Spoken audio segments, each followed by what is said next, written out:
Alright, what's going on everyone? It's your boy King J, and today we have return on the Clip That podcast. We have Bornfree. How you doing, man? I'm good. How are you? I'm doing good, man. I'm doing good. I think this podcast is gonna be very juicy because I watched your video and I thought, we're both content creators. I thought we should have a talk. So yeah, let me know where you're from and where you first started off doing content creation from. So I grew up in Sussex, in Worthing, near Brighton. Ended up in London for a number of years, university and work, and then work took me to New York. Ended up with a green card in New York, and now I'm still currently in New York, but will move this year somewhere with a better climate in America.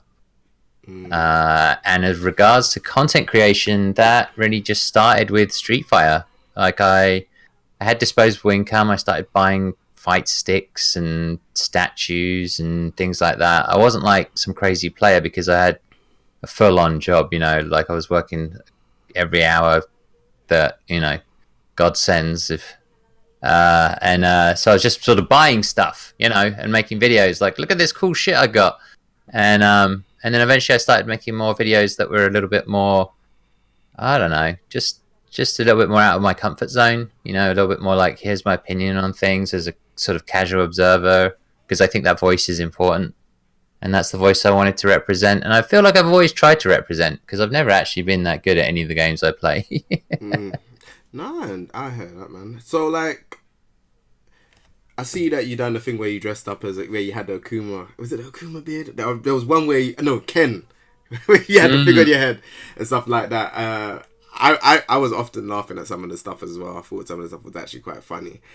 How long have you been doing Street Fighter content for? And did you start from Street Fighter 4? Because I've watched your content from Street Fighter 5, but I didn't know if you've done Street Fighter 4 content before. Yeah, I got, if you go, if anyone wants to go to my YouTube channel, it's Bornfree YT for YouTube. Yeah. But it goes back, I think the first video on that channel is maybe me looking at some fight sticks that I used to collect them. I was like one of the first, I feel like I was one of the first people to start kind of collecting them because I thought they were really cool. Yeah. The Mad Cats ones back in the day. Ooh, that's back in the day. Yeah, Mad Cats. Yeah. They're like straight from the first one. Like the way they were boxed up and stuff was really nice, and they had a few that were actually numbered. Because everything's limited edition these days, but they're not really limited edition. Yeah. Unless you have a number, and so there was like a San Diego Comic Con version, which was kind of orange and white, and it was an artistic interpretation of Sagat's Scar. Not a lot of people know that. It's just like this orangey sort of bubbly flash across the fight. And there were like 350, I think, made for the Xbox and maybe 250 made for the PlayStation. So that stick, if you had like the box and everything, and, I just used to collect them. And then later on, I got to sell them for like $300, $400 a pop, which was a lot back then for those sticks. But I think it all just sort of started around about 2011-ish. I went to my first Evo. I met Gutex, was one of the first people I met in the industry, which was kind of weird. And actually, because he was like the biggest thing at that time. And then I call it an industry. I don't know if we can argue about whether it is or isn't an industry. Whoa. It's more like a community, rather than an industry. Yeah, I agree with that one. But definitely 2012 was the first time I started doing interviews, which is the thing that most people know me for. Yeah. So I interviewed Gutex and I interviewed Dominion, who was one of the best players in the world at that time in Street Fighter 4, and they were short interviews. They were like 10 minutes long, and they were in New York at the 25th anniversary tournament, which was basically the first Capcom Cup. A tournament on the road to Capcom Cup. Right. And then I just wanted to say this year, Defend the North, since I'm in New York and I like to rep New York, and I just want to say Defend the North is actually in Manhattan this year, which is a huge deal, because it means people can fly in and actually enjoy the city. Whereas before, if you went to Defend the North, it was always out in the middle of nowhere, next to Right. an airport, Yeah, not yeah. anywhere near the city. So, but yeah, that's sort of like my beginnings, I guess. Right. Um, So you see that you said that you obviously used to collect sticks. Do you still collect? Are you still up to date with collecting sticks now, or is that like something that you kind of was doing before and you've kind of stopped now? well, I transitioned to shoes because I just did statues. I didn't even know they existed, but there was an amazing artist out there called Jay Macaluso who was creating these sort of quarter scale statues, which are quarter the scale of a human being, right?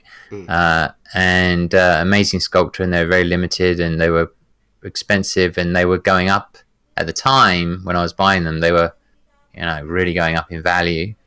That's changed nowadays. Yeah. But I switched over to that, and then I guess some of the interviews started to take off. But the time when people sort of, I guess, really started to notice me was when Street Fighter Five came out. I was making videos based on Ono's clues and other clues about Mm. who would be the next character, and I was basing it off of some of my advertising experience because that was my previous job. And so I was looking at it holistically. I was like, well, let's look at the merchandise. What's the next story that Udon are going to make? What's the next statue that's being made by Pop Culture Shock Collectibles? What's the artwork on the next fight stick? It's like a lot of the time when you're in marketing, you will approve. Well, not a lot of the time, all the time. When you're in marketing, you will approve all of that, right? There'll be like someone at Capcom approving all of it. At the time, it was Ono. He was approving statues. He was approving whatever, right? Mm-hmm. So when you're approving stuff, one of my favorite sayings was "watch the merchandise," because when you're approving stuff, you're usually approving stuff to have a sort of holistic campaign. So, for instance, if someone says, "Let's we want to make this statue of Yun," and you're like, you know what? We're not releasing. You don't say it, but in your head, you're like, we're not going to have Yun in Street Fighter Five. Mm-hmm. Until like season 5 or something. Whatever you got planned, right? Mm-hmm. So you're probably more likely to go, nah, I don't really want to see Yun. What else you got? Well, we could do Sakura. All right, let's do Sakura. And they had a year where they had like Sakura, like special edition Sakuras, like for 2 different companies at 2 different conventions. Mm-hmm. And at the time, I was like, I think Sakura's going to be in this game. And she was a little bit later, but she did turn up. And I knew for a fact that Pop Culture Shock Collectibles had a list of the characters that were going to be in the game. They needed it to produce their statues, start working on their statues and start making that stuff so that by the time the game came out, the merchandise came out at around the same time. Right. So I was making these videos about this is the character that I think is going to be revealed, because I would take all that information and then I would look at the popularity list, which they'd had out for years, which they did in Street Fighter 4, but really it was intended for Street Fighter 5. There's a lot of correlation there, Yeah. Including the weird Q thing, because Q is like top 10, which makes no sense at all, but whatever. And so they made G, right? Because they were like, there's no way these people are actually going to enjoy playing Q, because if you really know, you really know. Like, that's a hipster thing to say, right? It's like, bring Q back, like, all right, yeah, sure, whatever. He's so difficult. He's so difficult to use in first track. So difficult. Right. So they did a good job with G, who has like a lot of moves that are similar, but he's more, you can play him. He's much more fun to play as. But I was and then Ono had his clues. Mm-hmm. And so what was happening was I was making these videos and I was kind of putting my face out there. I wasn't like an anime avatar. It was me. I didn't care. So, I would put the video out and I would say, look, they're about to release a character in Dubai, right? At the Dubai game show. Yeah, don't you think, like I would say, don't you think that's weird? Like that they're going to release a character in Dubai of all places, and it's a week before Tokyo Game Show, because they were doing them every month, right? Mm-hmm. So I was like, it's a week before Tokyo Game Show. We're blatantly going to get Kareen at Tokyo Game Show. That was kind of one where everyone was like, yeah, pretty sure it's going to be Kareen, right? Or Karen, or whatever you want to call her, right? And I was like, but they're going to release a character a week before. Tekken just recently did a Middle Eastern character, at that time. So I said, and they showed some whirlwinds. And so I had a guess at it, and I was like, I think it's going to be this Arabic character, and I think he's going to use like the wind or like the sand or something, and like this is what it's going to be. And I remember this was the first time I'd heard of Big Bird because Big Bird tweeted that, nah. One of my friends talks to Capcom. They said it's an existing character. So everyone was like, on Event Hubs, right? All the commenters were like, fuck you, Bornfree. You're an idiot. You're a fucking idiot. You know, because, you know, why not? You know, why not jump in and just call me an idiot? You're an idiot. It's Cody. It's obviously Cody. You're a fucking idiot. Ah ha ha. And then, like, 24 hours later, Yeah. they released this character, and it was what's his face? The Street Fighter. What's his name? Rashid. Yeah. So then they released Rashid, right? Which no one saw that coming, right? Yeah. Apart from me, and then of course the Event Hubs literally has everything lined up. The story's lined up like a thread, you know. So you just scroll down. So you have Bornfree's video right here, and then the next morning, the story which says Rashid is released, you know, and like, so if you go read the comments in like the first one, it's all these people and they're all like, you're a fucking idiot. Who is this idiot? He's an idiot. What an idiot. And then like the next story is like, oh my God, he's a god. He's so godlike. He can see the future and all this shit. And I did it. I was quite successful on a number of occasions just because I was putting clues together. That's how my brain works, you know? Yeah. And that's sort of how people started to get to know me. And then I started doing I was always doing the interviews, but they just got more intense and they got longer. And, you know, the actual interviews themselves, the reason the interviews got longer, I don't know if I've told this story before, but the reason the interviews got longer is because I was running into players like Knuckledoo and Punk who had one-word answers. And so I was like, all right, well, if you guys are going to have one-word answers, I'm going to have 100 questions. So that's a good way to put it.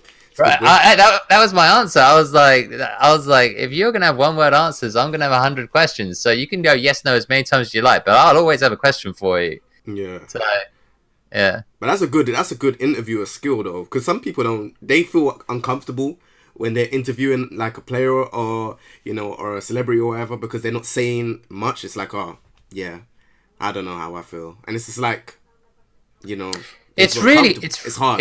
It's hard. It's hard being an interviewer, and it's actually really hard being an interviewee. Like not knowing how much to say, like, because you're not given much information beforehand. A lot of people just jump into it, and some of the questions can be quite interesting questions, but they need thought. So what I've found out over the years is I tend to talk to them before the interview and try to make them feel as comfortable as possible. And if there's some questions that require some thought, I usually just tell them before the interview, listen, I'm going to ask you this question, so you might want to think about it now. And so there's, you know, if I can, there's some pre-planning involved. And those are usually the best interviews because they feel most comfortable. Yeah. I've been watching recently, I came across a channel on YouTube called Dick Caveat, I think, or Dick Cavat, something like that. I'll share the link at some point on my Twitter. And there's something about the way the guy, he's from the 70s, but he talks to like Marlon Brando and all these people who are notoriously difficult to talk to normally. But Alfred Hitchcock, and he's American, and something about the way they feel at ease around him makes them just open up and tell these wonderful, wonderful stories. And I've often wondered, like, why are my interviews better than other people's? I don't really know. Is it the questions? Is it something else? And I think it's actually making people feel comfortable. Right. You know, like I feel comfortable now, right, with you, and I couldn't tell you why. Like it's probably it's probably your charisma or something, right? It's probably the fact that you look like you're interested, like you actually want. Because a lot of interviewers, the other thing about interviewers is they can give off signals that they're not really that interested. Right. And that blows my mind. Yeah, now you're very informative. That's the thing. It's like everything you're saying. It's like, all right, like it makes me think and makes me want to ask more questions because I'm getting more questions by just talking to you now, and you know, everything you're saying is just like there's there's some. All right, so let me know, just from what we're talking about, what has been your best interview and what's been your worst interview, if you can. And it doesn't have to be worse as in it was just completely bad, but it could be, you know, it was difficult for you to get out as much information as possible, because these things happen when you are interviewing players and stuff like that. Well, on a personal level, my worst and best was the same person. Oh. Yeah, it was Knuckledoo. So I've interviewed Knuckledoo 3 times. Now, Knuckledoo doesn't like interviews. Sometimes he gets forced to do them. Most of the time, he just doesn't do them. He just wants to play, you know. Yeah. That's understandable. Yeah, I interviewed him at the end of his twice at the end of his Street Fighter 4 reign, and once in Street Fighter 5 when he won Capcom Cup. Right. And during Street Fighter 4, the first time I interviewed him, all he said was yes, no, yes, no, yes, no. The interview was done in 5 minutes, and I was still up and coming in terms of, you know, people recognizing me as an interviewer, and still trying to decipher whether I was useful or not. Right. And, you know, people they want to, you know, the people, there's always a group of people who don't like you and they want to jump in there at any opportunity and have a go. So I remember thinking, what happens often with people like someone like Knuckledoo is that Knuckledoo will never, ever, ever get the blame for being a bad interviewee.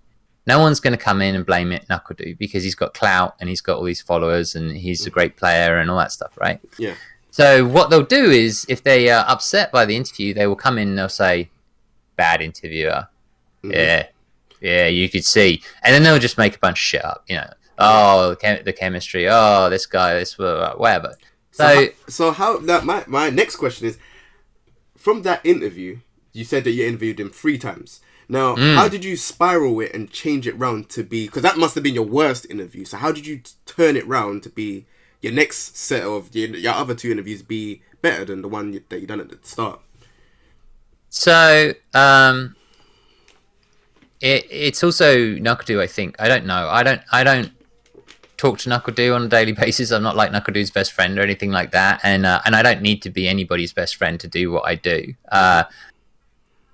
But what happened was, the first interview was when I interviewed Knuckledoo, that was the first interview I've ever scrapped. So I didn't use it. Oh. I've never done. Cat's coming. Cat. Yeah, Cat wants to know what the story's about. Yeah. Since I start talking, he wants to get involved. So I just didn't use it. And Knuckledoo, I feel like might have been aware of that it was never used. And I never had a conversation with him about it, because, you know, he's actually pretty hard to get hold of unless you have like some sort of direct line to him. I mean, I nowadays I can speak to him on like Facebook, you know. Yeah. But you know, he's also a busy chap and whatever. And so I didn't use the interview, and he was feeling down about the incoming Street Fighter 5, because at the time he was quite possibly becoming, if not, well, he was sort of becoming, I want to say, the best player in America at Street Fighter 4 at the end of you know, at the end of its tenure. So he wasn't excited about 5 coming in at the time. And so the interview was a bit of a downer, so I didn't use it. And then I saw him again at King of New York, right? Which is actually a little bit of a gold mine. King of New York. It's a little bit like NLBC, but there's more space and room, and the guy who runs it, Sitio Brass, he likes my interviews, so he would give me a spot at King of New York, and he would set up the trophy so I could have the trophy in view, and it really made me feel quite special. So I'd interview all these players, but I'd keep the interviews fairly short. Right. But with Knuckledoo, I thought, you know what, let's give it another go. Let's see if I can find something that sparks his interest. And so at the time, he was doing the glasses off, glasses on taunt with Guile. Yeah. and I thought, let me talk to him about that. You know, let me find out if there's more to it than psychology, or like what's going on in his head. You know, can he tell us? Is there like technically some trick, you know, that I don't know about, where you can cancel the animation into something else, or you know, like what's going on? And it was a little bit of a contentious interview, because he basically just said, he opened up, he wanted to talk more. I could tell he wanted to talk more. He wanted to use that opportunity to talk more, so he did. And he said something along the lines of, people are just upset because I'm taunting their favorite players. And I think in a way he said some stuff, but he also kept some stuff to himself, which was basically that I think he felt at that time that there was a psychological aspect to the game that people weren't exploring enough. And then of course Punk went ham with it, right? With the teabagging. With the teabagging, right? And then they all just kind of stopped at some point. But you know, like, he didn't express it too well at that time, but it was a good decent interview, so I was fine with that. And then my personal favorite interview, even though I have a lot of interviews that I love, but I think it was just the turnaround. I think might be, in my opinion, probably the best interview with NuckleDu that exists. It was after he won Capcom Cup, and it was a final round, 2017, I guess. Capcom Cup for Street Fighter 5 was 2016, first one. So final round, 2017, first premiere of the year. He did an interview with me. He told me I was the only person he was doing an interview with, even though he had like E-League obligations and all sorts of other crap, which he just said no to.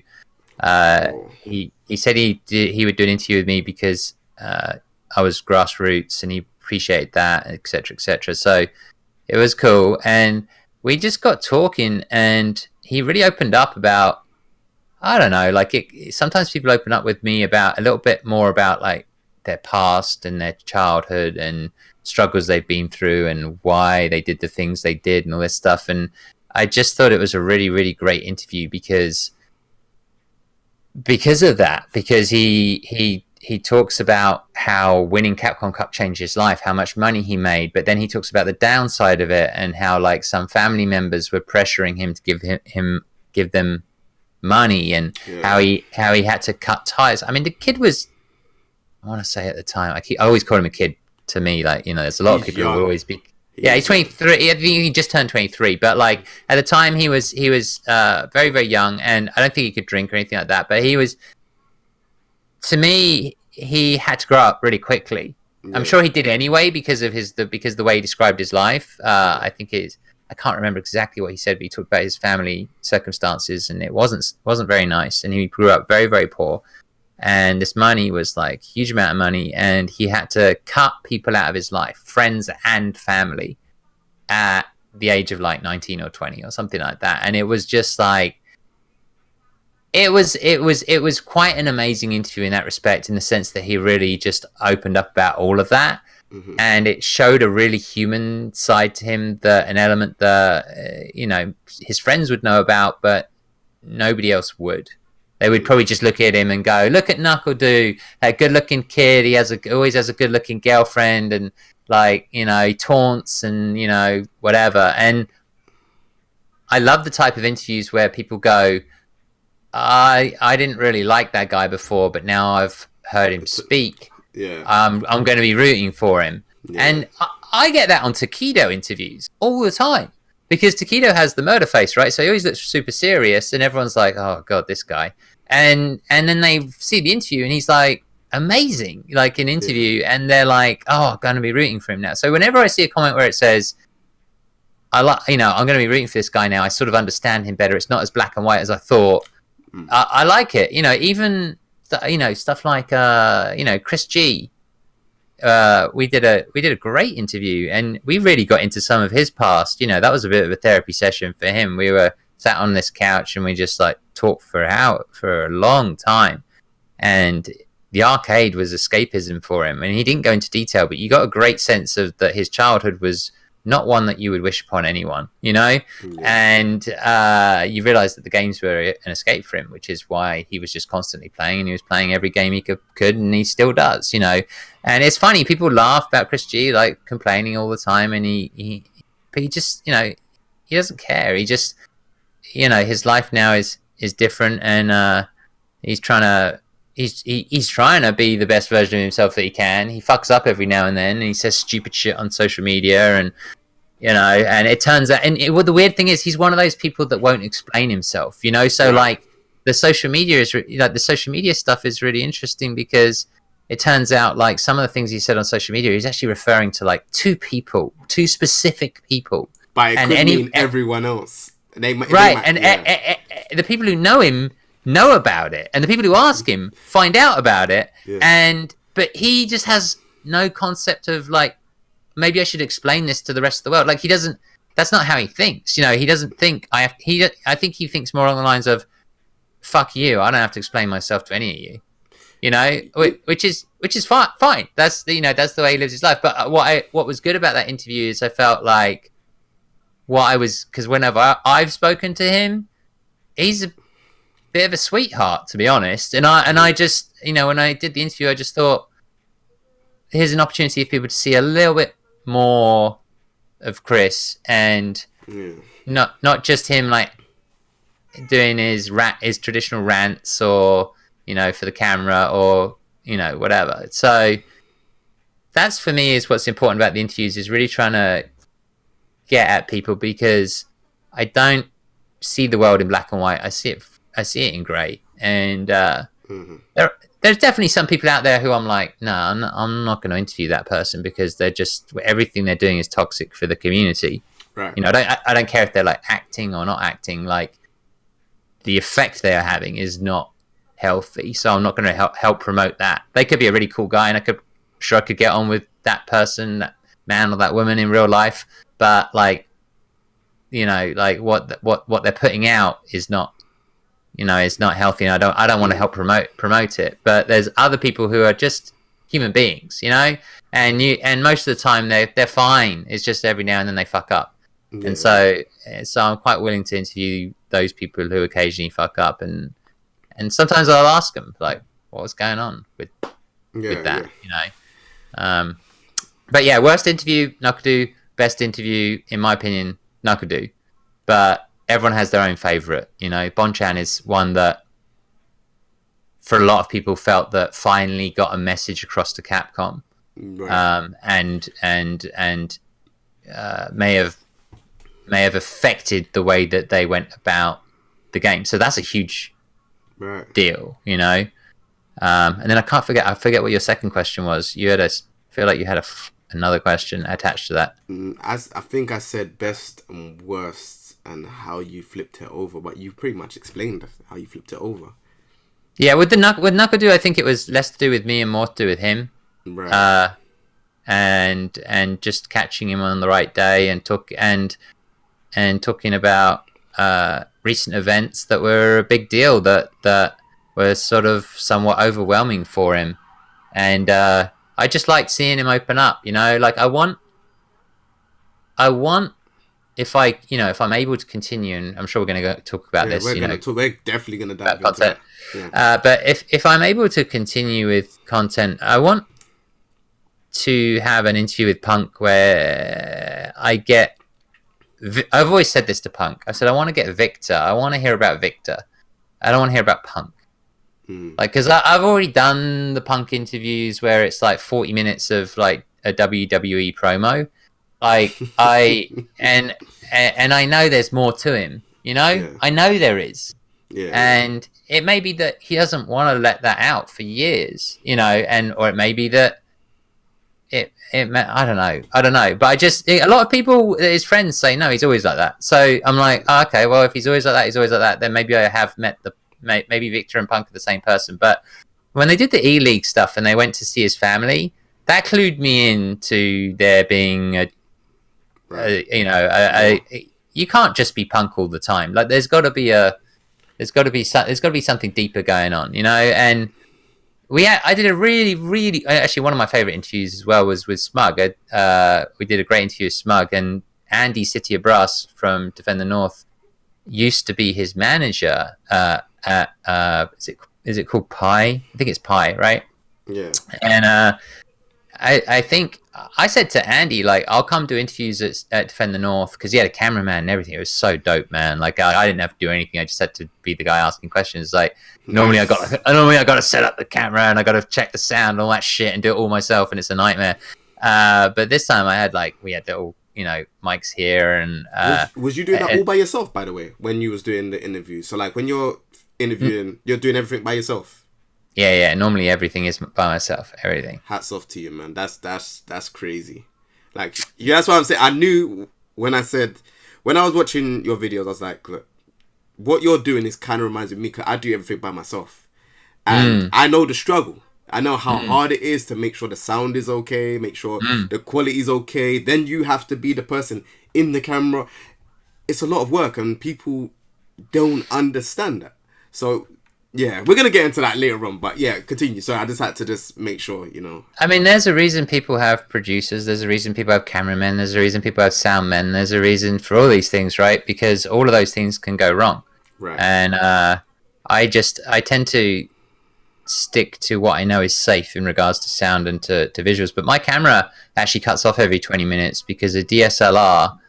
I found this out a few years ago. Apparently, a DSLR, like one of these. Yeah, the video on it cuts out every 20 minutes, right? Yep. Now, the reason being is that legally speaking, if it goes over 20 minutes, it's not a DSLR. Apparently, if it goes over 20 minutes, it's not a DSLR. It becomes yep. I done my research on it because I done the same thing. I was filming when I was doing interviews. I was doing interviews for like FGC with like, I'd say when I first started, that was like 10 years ago, and I had a Handycam. Then I switched to a digital SLR because I was like, the quality is amazing. Like I was looking at the quality, and then I had the tripod on and I was filming. I had the tripod like over there in front of me, and I was like, in front of the camera, and I was like, where is all the rest of it? It was a long interview, and I was like, where was all the rest of it? And I did not understand. Yeah, so that interview had to get scrapped, and I was like, what's going on? I've looked online and they're like, yeah, digital SLRs can't go past 20 minutes. If it goes past 20 minutes, it's not a digital SLR. I was like, wow.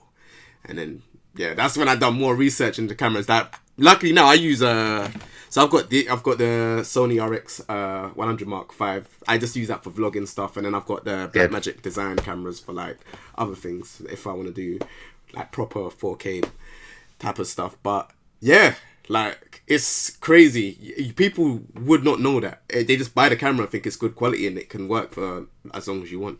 Nope. So this is how it works, right? So I got generally speaking, I have this mic, this recorder mic that I really like the quality of, which is great. The only thing that bothers me is that going back and forth doesn't quite allow for you to jump in more naturally as a conversation because you're whipping the mic away from somebody. Yeah. That annoys me, but at the same time, in regards to like the amount of effort it takes for me as an individual person to set up I do have these little mics that I forgot what they're called, lavalier mics. Oh, yeah. Yeah, lavalier mics. But the issue I have with the lavalier mics that I bought is that they actually pick up the sound of you and the other person. So when you have two, when they don't align in the mix, you always get an echo. So I was like, it sucks because it's such a really nice way to be able to just have a conversation, casual. And I never have to stop those recorders. They just keep going, and that's great. But the camera, I got to change the camera at some point when I can find the money. I want to change the camera. I've pinpointed one that I want, which was recommended to me by Gerald at Core Gaming for, he's a cool guy. He's really cool, man. I spoke to him at Evo Japan. Very, very cool guy. Yeah, he's dope. I did an interview with him as well 2 Evos ago. But yeah, the 20 minutes thing is a pain because like every 20, I'm looking at the recorder and it's hitting 20 minutes. It goes to about 22 minutes, and I hit about 20 minutes and they're talking, and I'm like, should I stop them or should I just let them go? Yep. And I'm looking over at my camera. And people who follow me actually joke a lot about how I look at the camera because I have this little bit of a concerned look, like because I'm looking at the camera and the LCD screen is flipped towards me, so I can just see if it's still recording, and I'm like, and I can see if the battery's still working because they that's the other thing. My DSL will go from like 100% to 0% in like that, and so I'm like, so I'll be talking to them and then I'll be like facing them like this, and then I'll just like look at the camera, like this, and then I'll be talking to it, and then, like that, and everyone calls it like the stare or whatever because they think it's hilarious. They're like, why is he? What in the comments? Always scared like, what is he doing? And every now and then it will coincide with something they've said, and so they think I'm like basically gesturing like, what the fuck is this guy on about? Because I'll be like this, and I'll be like. Like this, and But I'm not. I'm just checking the cameras that are still working. Like if I had a cameraman, which I did at Defend the North, then Yeah. it's all good. So circling back to that, so sadly, every 20 minutes I have to say to them, "Give me a minute, just go and reset the camera, and then we'll go again and we carry on." But at Defend the North, I had a cameraman, and I'll just quickly say this: with Smug, I could just have an ongoing conversation, and we even had this. And what was great was the Smug is he's a little bit of a nightmare to interview as well. I love him, but Really? yeah, Go ahead. because I want more than Smug memeing to the camera. So if you ever see Smug being interviewed pre-post match, he's mainly memeing with the camera. Like he's not like I've seen people like at E-League or whatever like, hey Smug, and he's like doing his thing with the camera like whatever he's like whatever he does like his special thing with the camera, and then he does all of his in jokes which like if you don't watch Smug you don't know. So he's like talking about turkey neck bones and stuff like that, and you're just like, I have no idea if this guy eats fucking turkey neck bones. I've never heard of that. Like I've not, but it's just like he makes up all these words. So like basically he's having an in joke with everybody that follows him, which is fantastic because he does fantastically well with all that stuff. And hats off to him. But in an interview scenario, what you want is more, right? Because I know some of Smug's history. I watched him struggle at NLBC to beat Sanford, right, and then eventually become like the king of NLBC.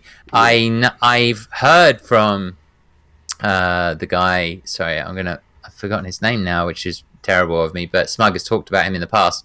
He had like a sort of a sensei kind of guy. Theoretically speaking, just understands these games really well and has a good sense of how to sort of, I guess, tutor people. I know that he's been through that, with someone very serious, which is one of the reasons he's very, very strong. Like he's an extraordinarily strong player. He thinks out of the box, and he has like strong fundamentals and footsies and all that stuff. But he doesn't really touch on that. Like he's all about entertainment. So me as an interviewer, I think my job is to try to get under that and try to understand a little bit more of the things that he's not necessarily willing to talk about.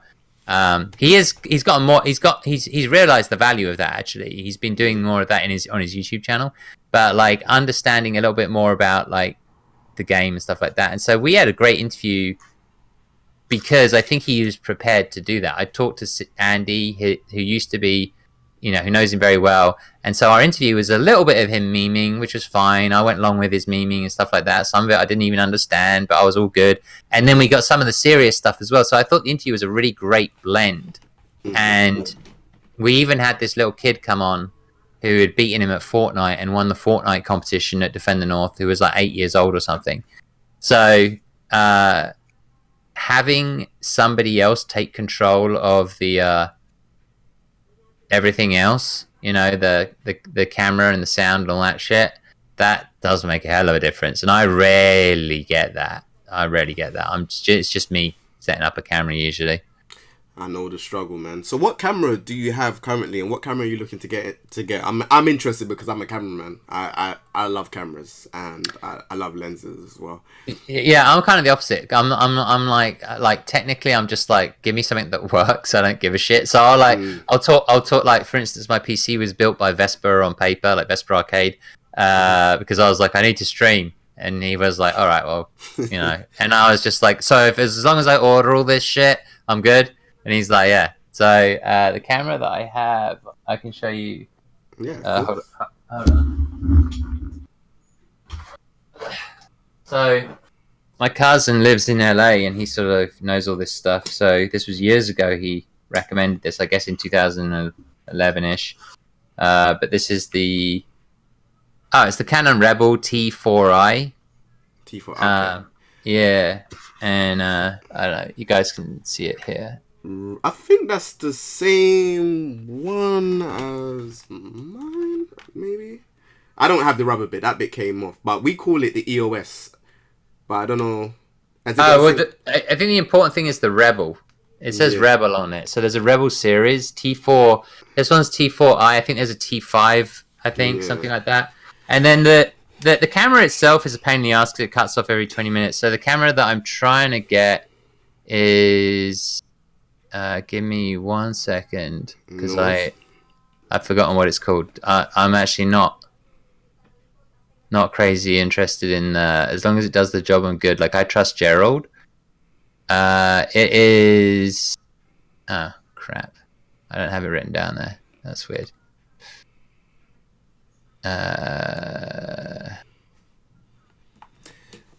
I've forgotten. But the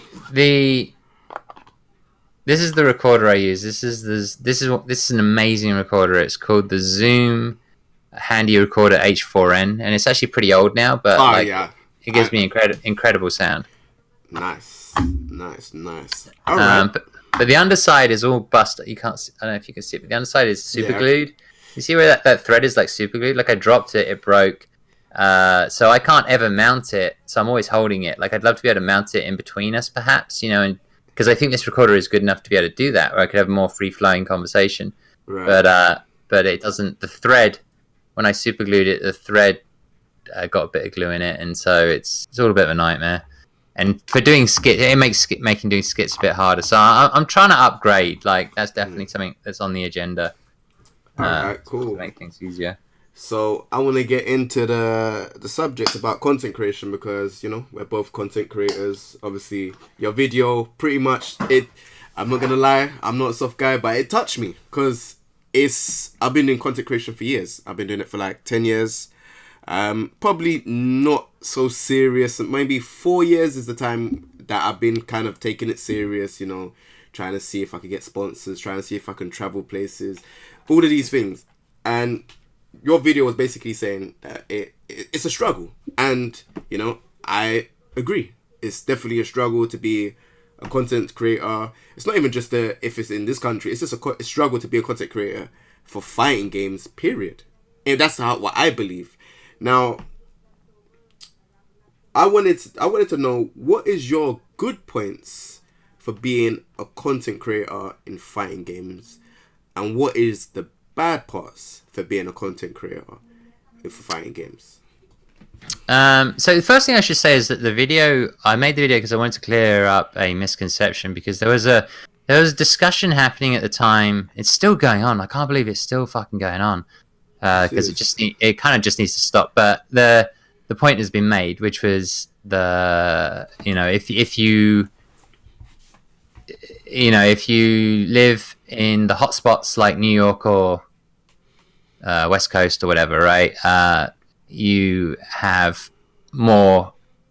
They call it opportunity, but the point is like there was an argument going on. Not really an argument. It's just this debate about whether it was easier to live in the middle of the country or if you had more opportunities if you were living on the West Coast or New York.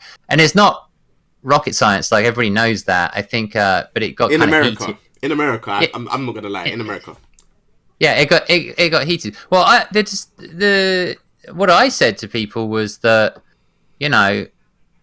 I'm very lucky because I live in America, right? So as an Englishman, and if I was doing the same thing in England, like no disrespect to the English community whatsoever, but the opportunities that you have in America are, especially in New York, and traveling to tournaments because traveling to tournaments from England for me would be impossible, like money-wise, just be ridiculous. But being able to travel like domestically to tournaments and get interviews with these players from all over the world, and there's a lot of tournaments in the US, and that's what made me who I am. Like that couldn't do that if I wasn't in America, if I wasn't in New York. So of course, like if you live in Istanbul, for instance, I'm just picking that out of nowhere, right? Like you're probably not going to be able to get regular interviews with players because I don't even know if there's a premiere in Turkey or Istanbul or whatever, right? Like, wait, is Istanbul copy? I feel like I don't think there is. But what you're saying is true. Like, I think one thing that kind of made my channel blow up was the same thing. When I went to Evo in America, as soon as I went over there, I had a lot of fan base that I didn't, and support from people that I didn't even know was over in America. And it made me check I checked my YouTube, I checked my Twitch, and I have 33% that watch my channel in America. So it's Mm. more than what it is in the UK. And I was like, what? Like, I was so confused. Obviously, America's a bigger place than United Kingdom. Fair enough. But I started off doing content in the UK. I only just recently started going to, like, you know, America. I went to Evo Japan last year. I've only started going out, like, to the international only recently. So it's crazy to know that there was people watching me. But then that makes me think, if I was out in America, would I be a lot more bigger, more popular? Yeah, you would for sure, There you go. 100%. So, you know, you'd be in the right time zones to do things comfortably and get to bed on time and all that stuff, because circadian rhythm and your sleep cycle is really important actually to your health. But that's something else entirely. The what I was saying was, the reason I made the video is because this was coming up, and then they were talking about, well, even if you did live on the West Coast or the East Coast, like, how hard would you work? That's the most important thing, is the grind. Mm-hmm. And I remember sitting there thinking, all right, well, I haven't done anything for months. Like, where's my grind? And I knew what was going on with me. No, you know, I knew that I was horribly depressed, and that was actually the catalyst for the video. Was actually the fact that I was horribly depressed, and I just wanted to let people know that I was horribly depressed. But I didn't want to call the video Channel Update, because no one watches the videos called Channel Update. I tried that before. There is no views on it. It's so low. Every time you do Channel Update, it's like, nah, we're not interested for that.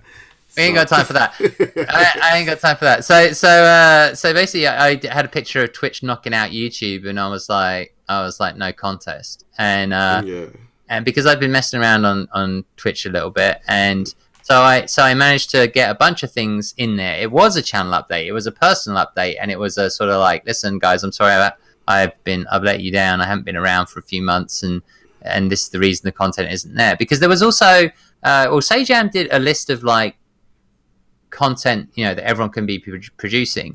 And it's interesting because you can produce a lot of that different type of content, but there's definitely a difference between the more established types of content which will bring money in, which is I think what we're going to discuss, and then the other types of content which would be great, but don't automatically have any type of reward system built into them, you know. So it's like, you know, I think the example I used was, you know, I can go on Twitch and I can get 2 or 3 subscribers, and I can make $7.50, let's say, out of 3 subscribers, right? Mm-hmm. And I can work on a video all day and do, you know, just really work my ass off and do, you know, editing is a pain in the ass. I don't like editing that much, but it's like, it's a pain in the ass, and I can push that out, and I can make less money. In fact, I can spend thousands of dollars traveling to tournaments, interview players that are up and coming, because, you know, I don't always want to interview like the Daigos and the Bonchans of this world. Like, you know, and I'll interview somebody and they'll get less than 1,000 views, you know? But I'll feel good that I'm doing something for the community and for that player and their fans. But at the end of the day, I've spent time, money, resources, like everything. Like it's all like, and people don't consider that. Like they don't understand that I've left on a Wednesday and I've come back on a Monday, and I've spent all this time and I've spent thousands of dollars to do it. And I made a bunch of interviews. When I'm actually there, I'm like, often come back with 10 interviews that are an hour long each. Then you spend 2 weeks editing them, because you can do like 1 a day, because editing something that's an hour long is ridiculous. Even if you're just simply watching it for an hour, that's already an hour of your time. And then you do your little edits and stuff, and you put your intro and your outro, and then your computer's supposed to, like, you know, push. What's the term? Render. Right. So your computer's supposed to render it. So you're there going, I really want to go to bed, but this thing's going to take 4 hours to render. Like.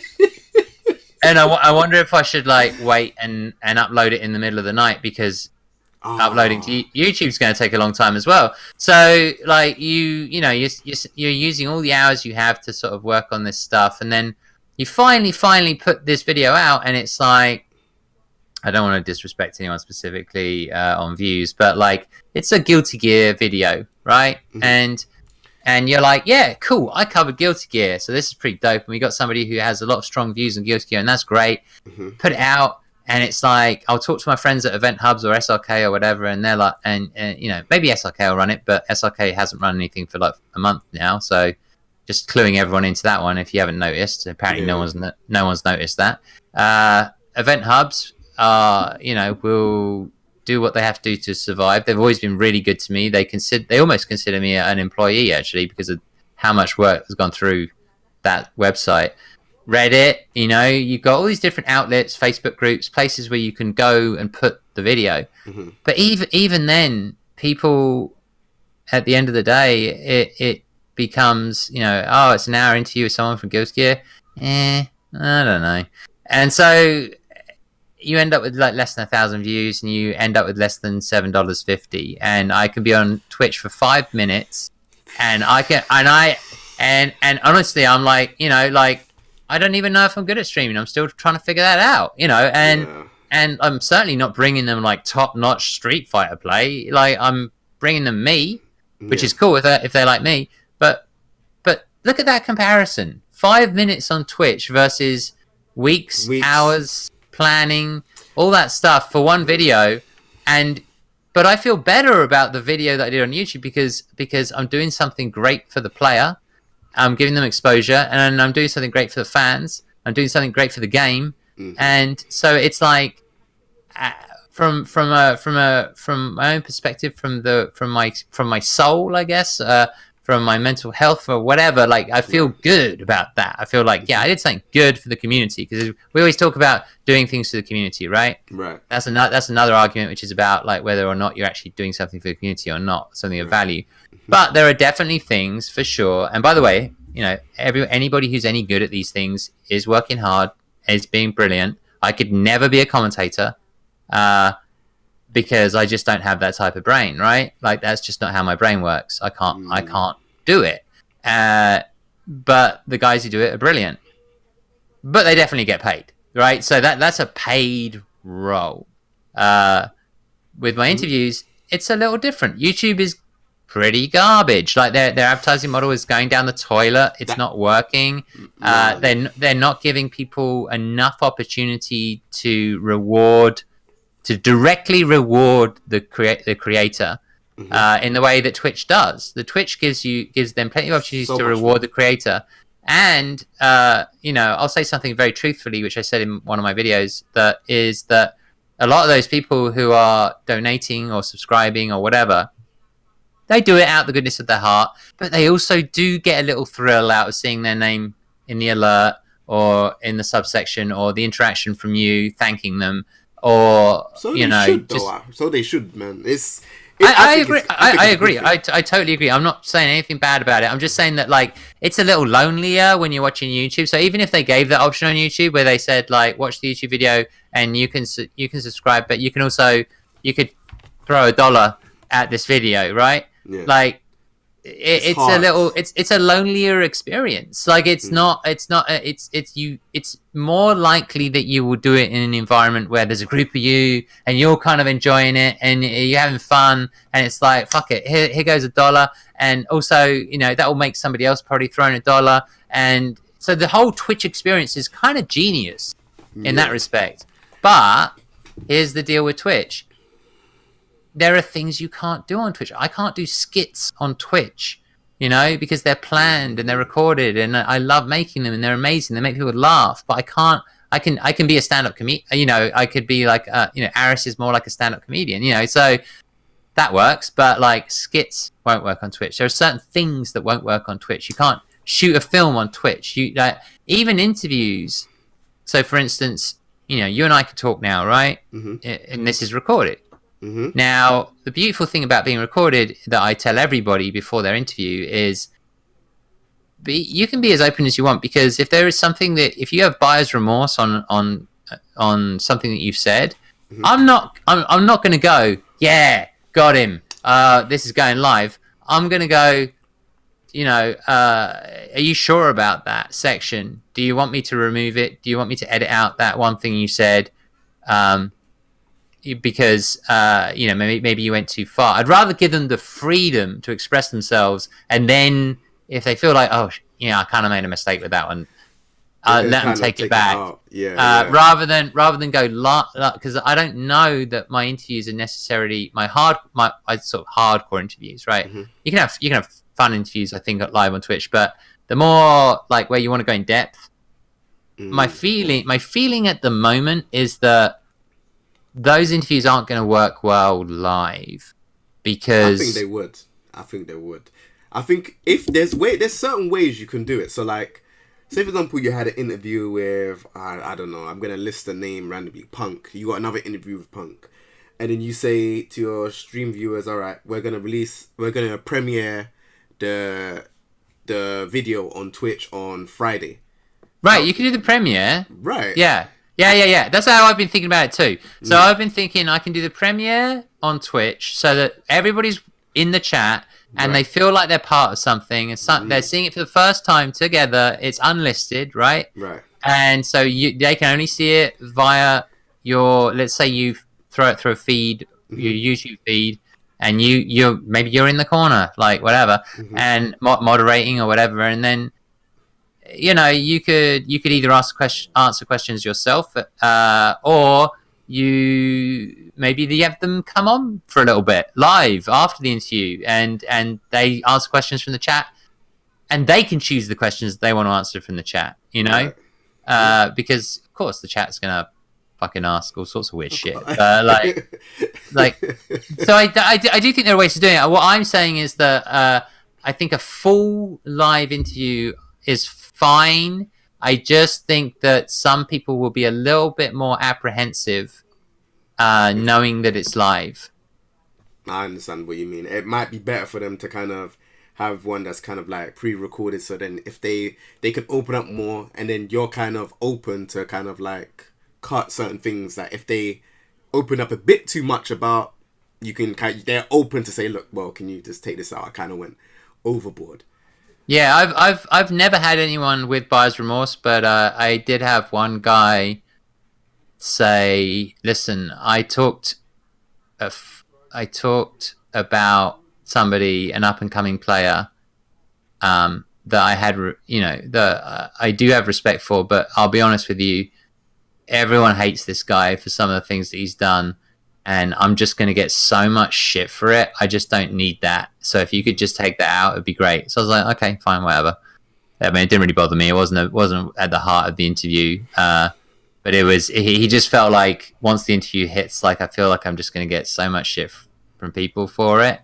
Yeah. So that was an example of him being himself, being open, talking about stuff, and then just at the end of the interview or after the interview, sort of thinking a bit worried about that bit, rather than it.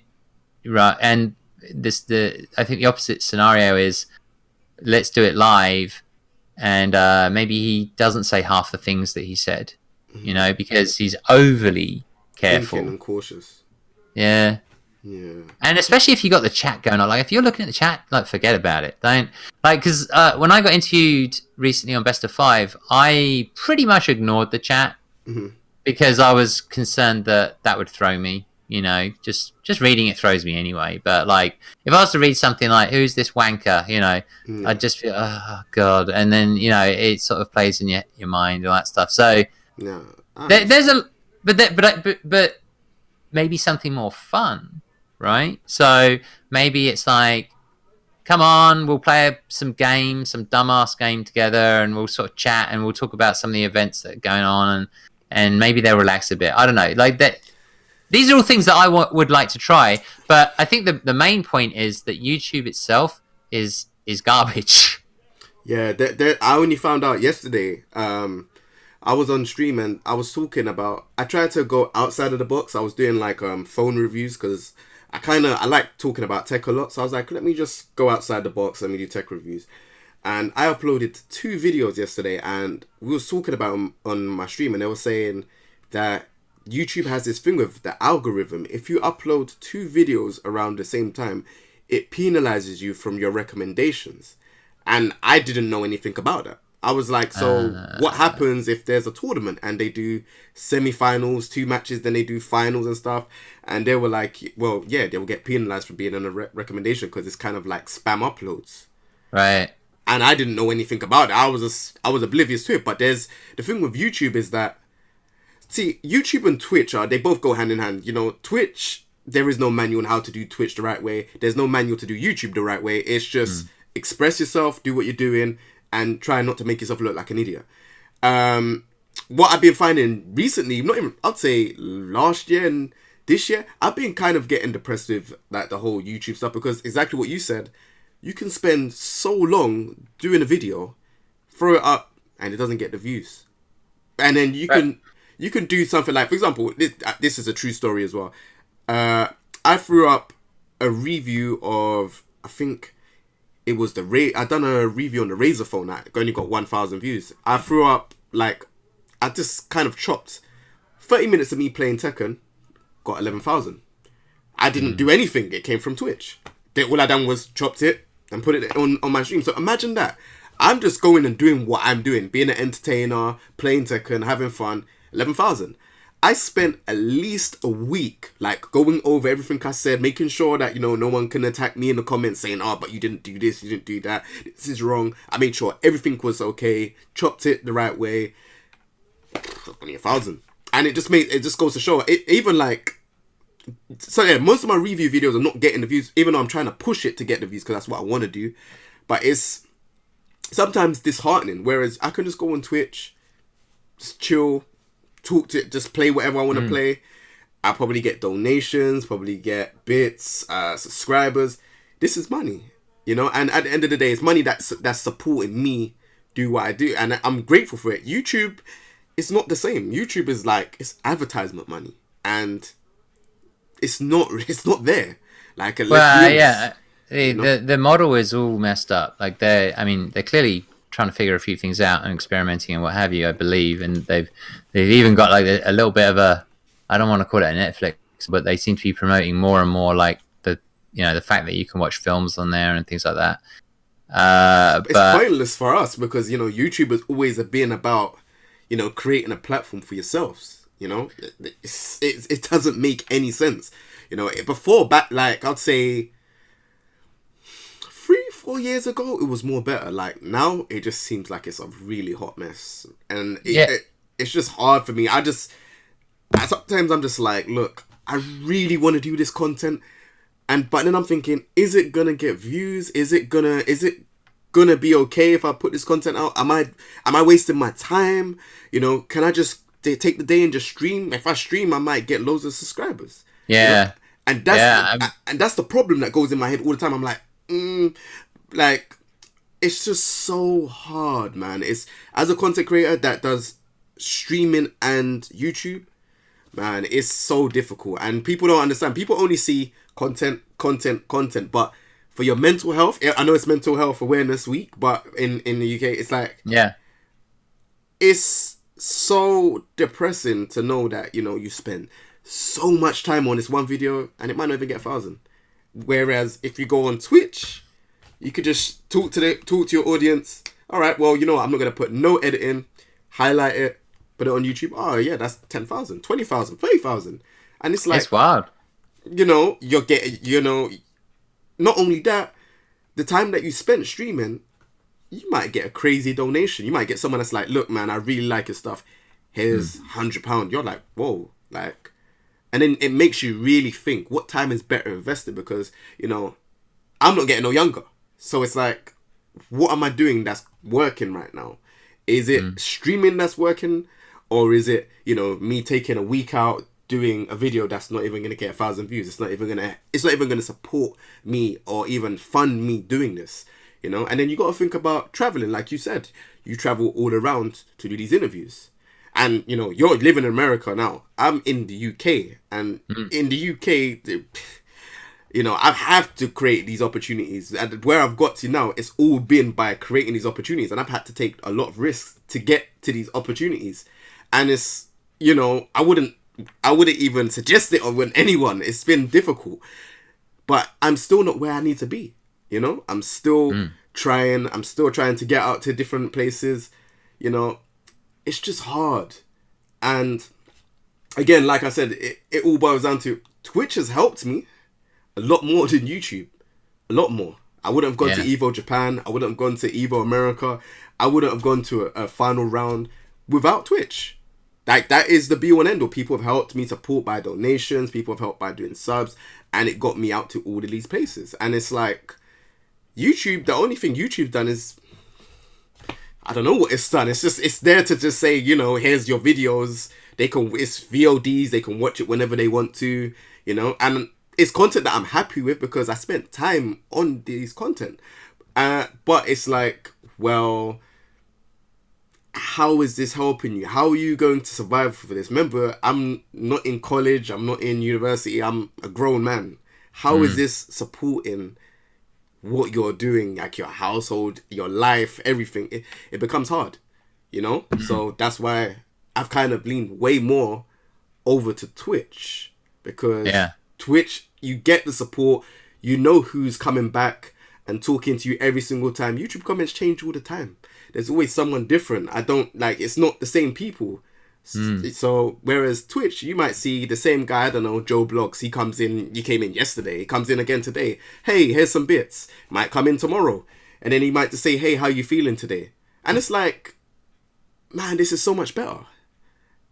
Yeah, the experience is amazing. It took me a little while to get used to, because sometimes it feels a little bit like being a goldfish in being in a goldfish bowl, you know, like everyone's kind of like looking in.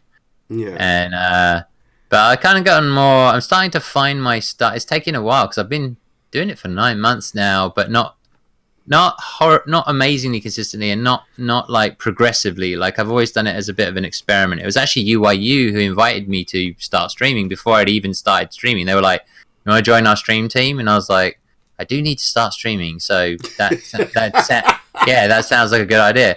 And, you know, things took off, and I started doing my own thing, but my last few streams, ever since I dropped those videos, which were very truthful about my life, and about my, you know, whatever you want to call it, the struggle or whatever, and you know, some of the misconceptions about me, like the idea that, you know, I left a job to do full-time this. That's not actually what happened. It was more personal than that. It was about finding the time and space to solve some real issues, some real health issues, some real mental health issues. So I wanted to. You're not alone. Like I say, you're not alone. I've gone through, like, same thing when it comes to content creation.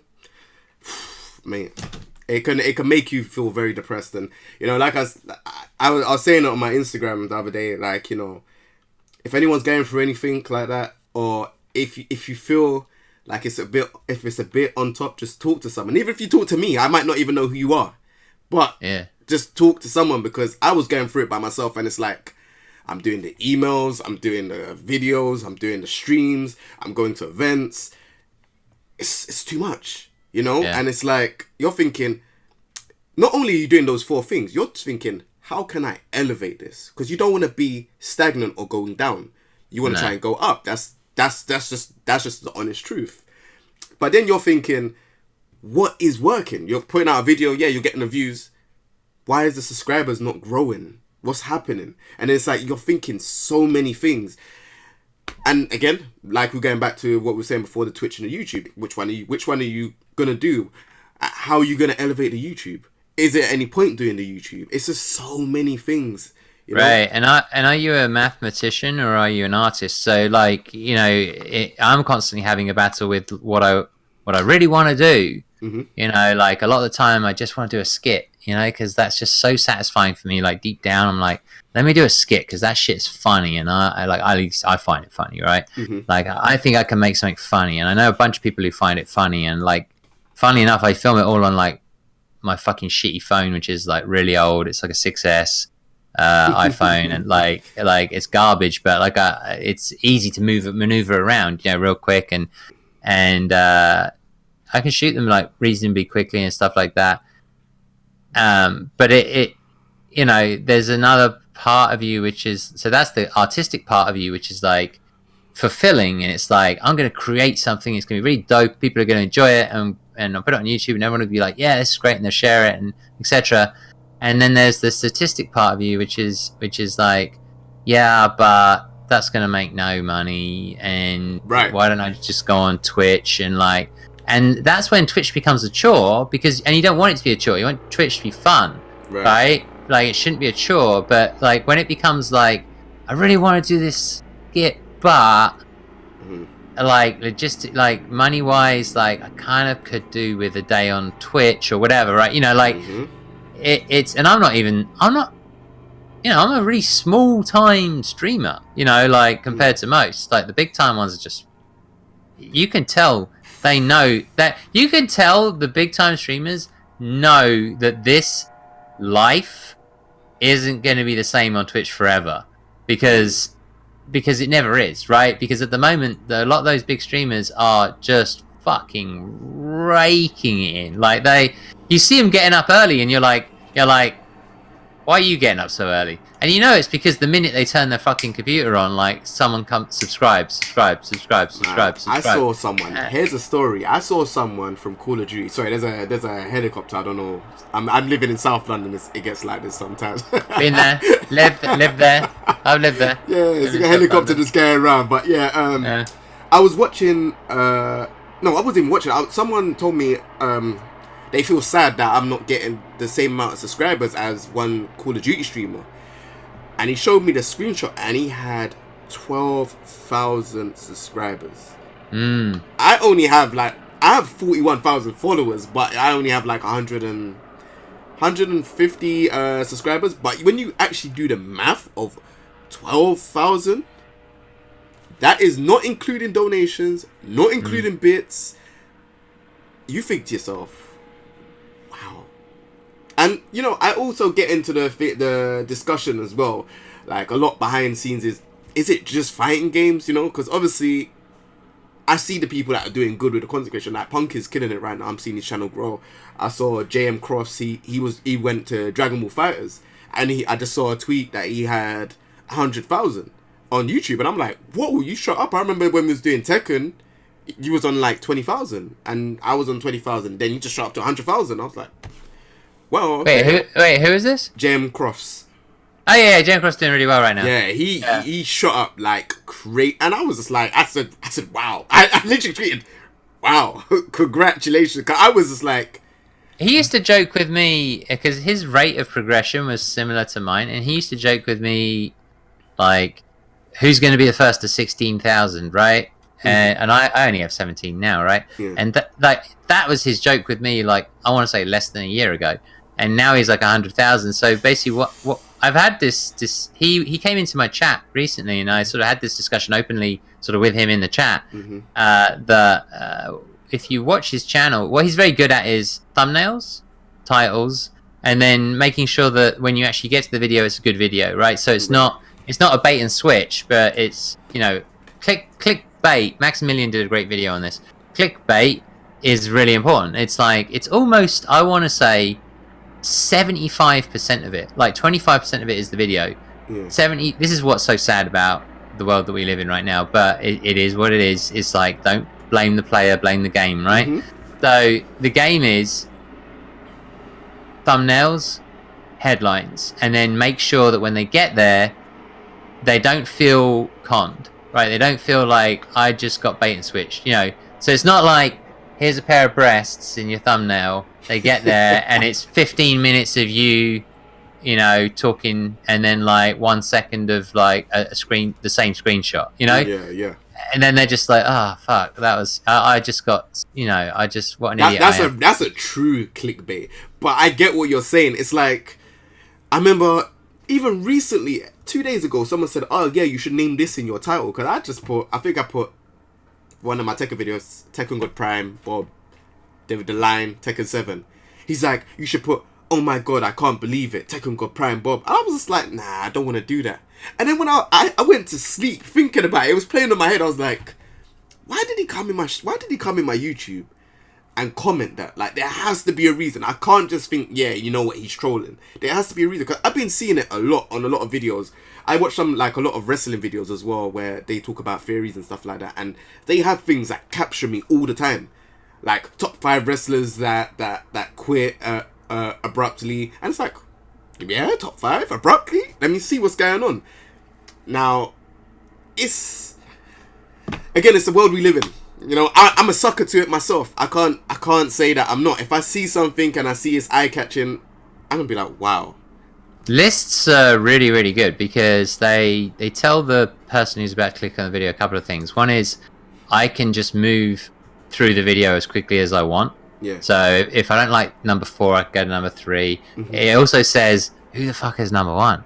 Like, that's always the thing with lists, like, who's number 1? Because that's the big question, right? Yeah. So and then, you know, and then also, if the list is really bad, that's almost better than a good list, because if the list's really bad, it's like, I get to comment now because that list was fucking terrible, so I now get to comment, and so that's an interaction. So like, one of the tactics I think a lot of these media outlets use is to actually put together really bad lists. Because what they want is interactions. So Justin Wong. Yeah, he does a terrible list, right? But like media outlets do it as well. Media outlets will do like top 10 anime of all time, and then the number 1 will just be something so stupid. Like, and you'll be like, I really want to comment, but like, there's already 100,000 comments. Like, thank God. And that's the point, right? Is to have 100,000 comments because they have an ad model. So what they want is you sat at the computer spending time on that one page. So statistically, the data says this guy, the average time that people spend on this page is like 5 minutes. Whatever, right? And so it's the advertisers go, well, that sounds like a good deal. Where, like, if that's what's happening, then yeah, absolutely, you can have our ad dollars. And Event Hubs works in a similar sort of way. They do what they have to do to survive. They do a lot of various things they do to survive. Mm-hmm. And people don't recognize that when they complain about Event Hubs. They don't realize that Event Hubs has to do what it has to do to survive. So Event Hubs actually does genuinely try to make an effort to mix up good content with, or more quality content with more clickbaity content, right? Yeah. But they need the clickbaity content to survive. And sometimes along the way, they piss people off within the FGC.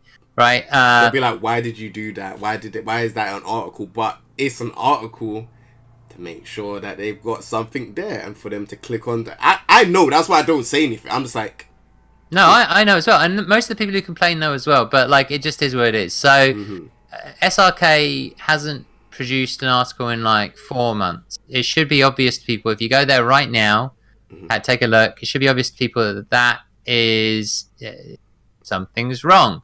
So maybe we're about to get an announcement which says SRK is closing down.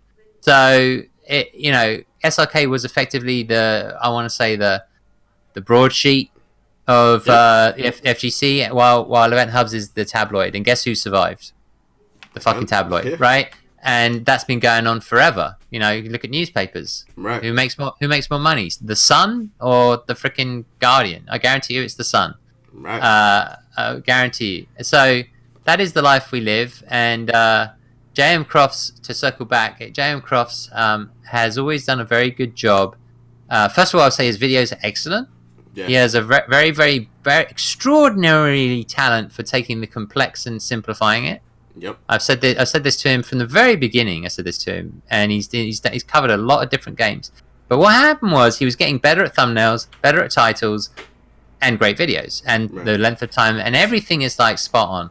And it all came together at the beginning of Dragon Ball because he liked the game, he had passion for the game, and he did a video. And I remember thinking, oh, you cheeky bugger, because I at the same time, I was looking for a document on mechanics for Dragon Ball just as the game was coming out. Right. And I found the document that I know that he referenced, right? And it was a Word document or a Google document on a Discord for Dragon Ball, which basically explained a bunch of mechanics that, you know, when not all of them are in the tutorial, because the tutorial was kept to a certain... I saw that video now. Now that you remember, I remember it now. it's the only video he has that has reached 1 million, and the video the thumbnail says secret techniques, right? Who doesn't want to know secret techniques, right? Yeah. So like the thumbnail says secret techniques, and then the title just says 5 things. It says something like 5 important things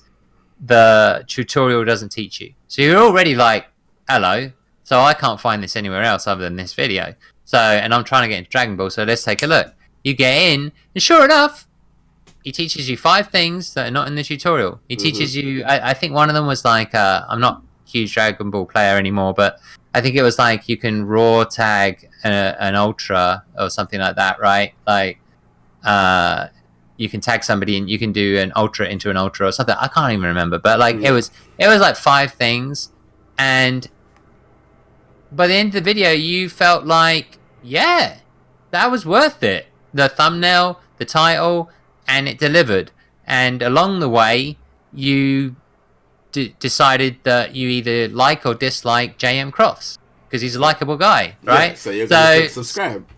So you know, that's also part of the journey, right? So it's like, do I like this person or do I not like this person? And so that's part of it. And then he just went, you know, he capitalized on that. I think the YouTube algorithm had gone.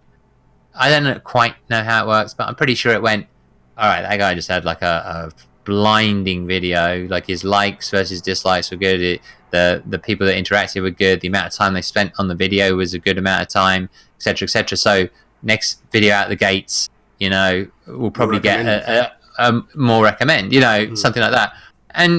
But for his part, he really, you know, that video I think probably inspired him. He's always had a good grind. 100%. Yeah. But I think that video probably inspired me even more. 'Cause, you know, you get that energy inside you where you're like, the dopamine is no longer coming from procrastination and bullshit. The energy comes, the dopamine and energy comes from the video that you just fucking made, and people are commenting every 5 minutes. So you're like, oh well, let's make the next one. And so he got on that, and he just kept going, and he got stronger and stronger at the game, and he just stayed pretty focused, I would say, on Dragon Ball. And he is one of the top, I want to say top 5, top 3 Dragon Ball creators on YouTube. You know, Dato Doya is up there as well. It's one that I think of. And then you've got more general kind of like Dragon Ball guys who cover everything Dragon Ball, who are huge anyway. If we're talking about the games, but if you're talking about that specific game, yeah, you got those boys, and they get on as well. Actually, JM Crofts and Dato Doya get on, and they do crossover videos where they play each other, and they both have good personalities. So that's always fun, I think, for their fans to watch, because a lot of their fans cross over. So they're doing a great job. And of course now he's gotten to the stage where he's good enough at the game where when he doesn't have a video ready to go that's teaching somebody something, he can legit just play. He can just have a match and be like, this is the best Goku I've ever seen. And that's his title, you know, best Goku I've ever seen, or something like that, you know, because it's just genius. It's really smart, you know. Like he'll come across somebody who has a brilliant Krillin. You know, Krillin's like his favorite character, right? You know, because well, he kind of looks like Krillin. I love him. I think he's great, but he like Krillin's like a bit, you know, he's bald, and like JM's Crofts bald, like, and so he's like Krillin's like his boy, right? And also like Krillin will forever have this sort of feeling of being low tier just because of the character that he is in the anime. Yeah. So, but he'll just have a match and he'll play, you know, in a stream, and then maybe he's not streaming, he's just recording, but then he'll have a match against somebody who just has a phenomenal character, like hit or something. Like, whoa, this guy's hit is phenomenal. So his videos don't even have to be about himself. His videos can be, I just played the best hit. Or, you know, Smug does the same thing. Smug will say, this bloke bodied me with this character. And you're like, really? This bloke bodied Smug with this character? And so it's like they're playing around with, you know, they're doing the most effective way to actually, I think, make money is the Sajam way, the Aris way, the JM Crofts way, which is I'm going to be on Twitch, and then I'm just going to share my Twitch clips on YouTube. Right. So YouTube becomes the recruitment tool to Twitch, right? Mm-hmm. Now that works if you are good at the game, fairly good at the game, or good at Twitch. Mm-hmm. It doesn't work for some of the... I don't think it works so well for some of the things that I hold dear, which is like making skits. Mm-hmm. So I could premiere my skit on Twitch for sure. Mm-hmm. And maybe some people in the space of that 5 to 10 minute skit might be like, here's a donation because we love your skits, or here's a subscription because we love your skits. And they often do. They often come along and say, here's a subscription because I love your interviews, not because of your Twitch, but because of your interviews, and I can grow from there. But that's a big part of content creation in the FGC. So I know I've been talking for a long time now, but that's a big part of content creation in the FGC is, I remember when Sajam made his list of like all these things that you could be doing, right? Mm-hmm. And I remember thinking, yeah, you can do all of those as a hobby, but you got to find a way of making them viable. If you want to actually do them seriously, like you got to and consistently, you got to find a way of making them viable from a monetary perspective, and not all of them are. It's a wonderful list, mm-hmm. and we could all do with it, and we'd all love it, and we'd love to see that content, but it's not, like mine, for instance, it's not sustainable. Maximilian Dude made that comment. Someone showed me a comment that Maximilian Dude said about me and Corey Gaming, which was like, what we do is great, but it's not sustainable. Like, you need to be uploading shit every single fucking day, gameplay and stuff. Maximilian said that. Oh, yeah. Yeah. Well. I mean, I'm paraphrasing, but Max basically said I had to do gameplay clips every day, mm-hmm. and that's what kept my channel alive. I made that decision in 2012 because he was making Assist Me, and that is extraordinary amounts of production. It's too much time. Too much time for too little. Yeah, for too little. Yeah. The juice is not worth the squeeze. Now on YouTube, there was a time when maybe the juice kind of was worth the squeeze, but not anymore, right? So Max does reaction videos, and he reminds you that he's on Twitch, and then he sends you to Twitch, and Sajam sends you to Twitch, and Aris sends you to Twitch, and they have people that help them do that, mm-hmm. And they pay them, and or say that this channel is all yours, and you make all the money from the channel, whatever, right? Mm-hmm. But they have figured out a system which works, and then they are brilliant. I don't know nothing about that. But then they are brilliant on Twitch, right? Mm-hmm. So they deliver on Twitch as well. So you've also got to be able to do that. I'm not saying any of this is easy. I'm just saying that monetarily speaking, if you venture into a specific type of content for the FGC, there's no guarantees that you'll be making money out of it. So one of my big points in the video was, you can stream, and people will give you money because they're there, you're together, it's a big group of you, it's fun, you got the alerts, you got this, like they know you're going to be there every night, they can talk to each other, they can be part of a group. Like, there's a lot of strong reasons and incentives that Twitch give you for subscribing and donating. Mm-hmm. But on YouTube, not so much, right? So the idea is that as we move on, you and I, right, as content creators, the idea is, how can we leverage some of the content we make, which is like this, clip that podcast, right? Mm-hmm. How do we leverage it in a way where we can make it more lucrative for ourselves? Like, for instance, could you premiere this on Twitch, and when you do that, people will be watching with you and be like, this is kind of dope, or not, I don't know. But because it's me, I'm not punk, but like like they can be like, this is kind of dope. You know what, Kingjaetv, thanks for setting this up. Like, I'm subscribing to you because I like this content, or I'm going to donate this amount of money because I really enjoyed this one. Whereas that's just not going to happen in isolation when they're sitting there on their own watching YouTube. So this is the thing, man. People like the notification. I'm telling you, went on Twitch. If you're subscribing, people like to see, look, my name is associated with this guy here that's doing, I don't know, say for example, if I'm only on 20,000, at least they're saying, look, well, I'm supporting this guy that's on 20,000. I'm associated with him now because it's come up on his stream.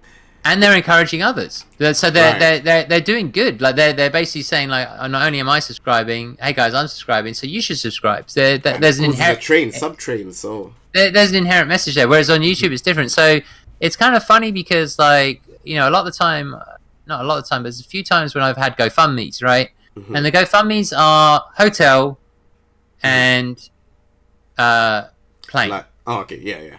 Right.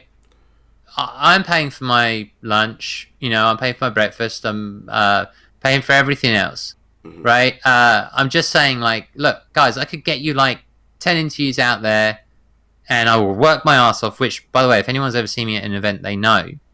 They never see me. They never see me because I'm just interviewing 24/7. Like, I'm just, like, in a room somewhere just fucking interviewing, and I barely get to see the event. Right. And it bugs me because, you know, Mike Ross said it in his short stream. He said, like, he'll always remember the negative comment, right? That's how our brains work.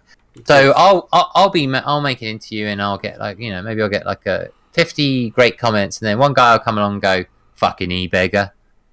And it's like, well, why is it acceptable on Twitch to get all these donations and shit, and then I talk to you about my Patreon page, or I talk to you about my GoFundMe, and it's like your reaction is you're a fucking e-beggar.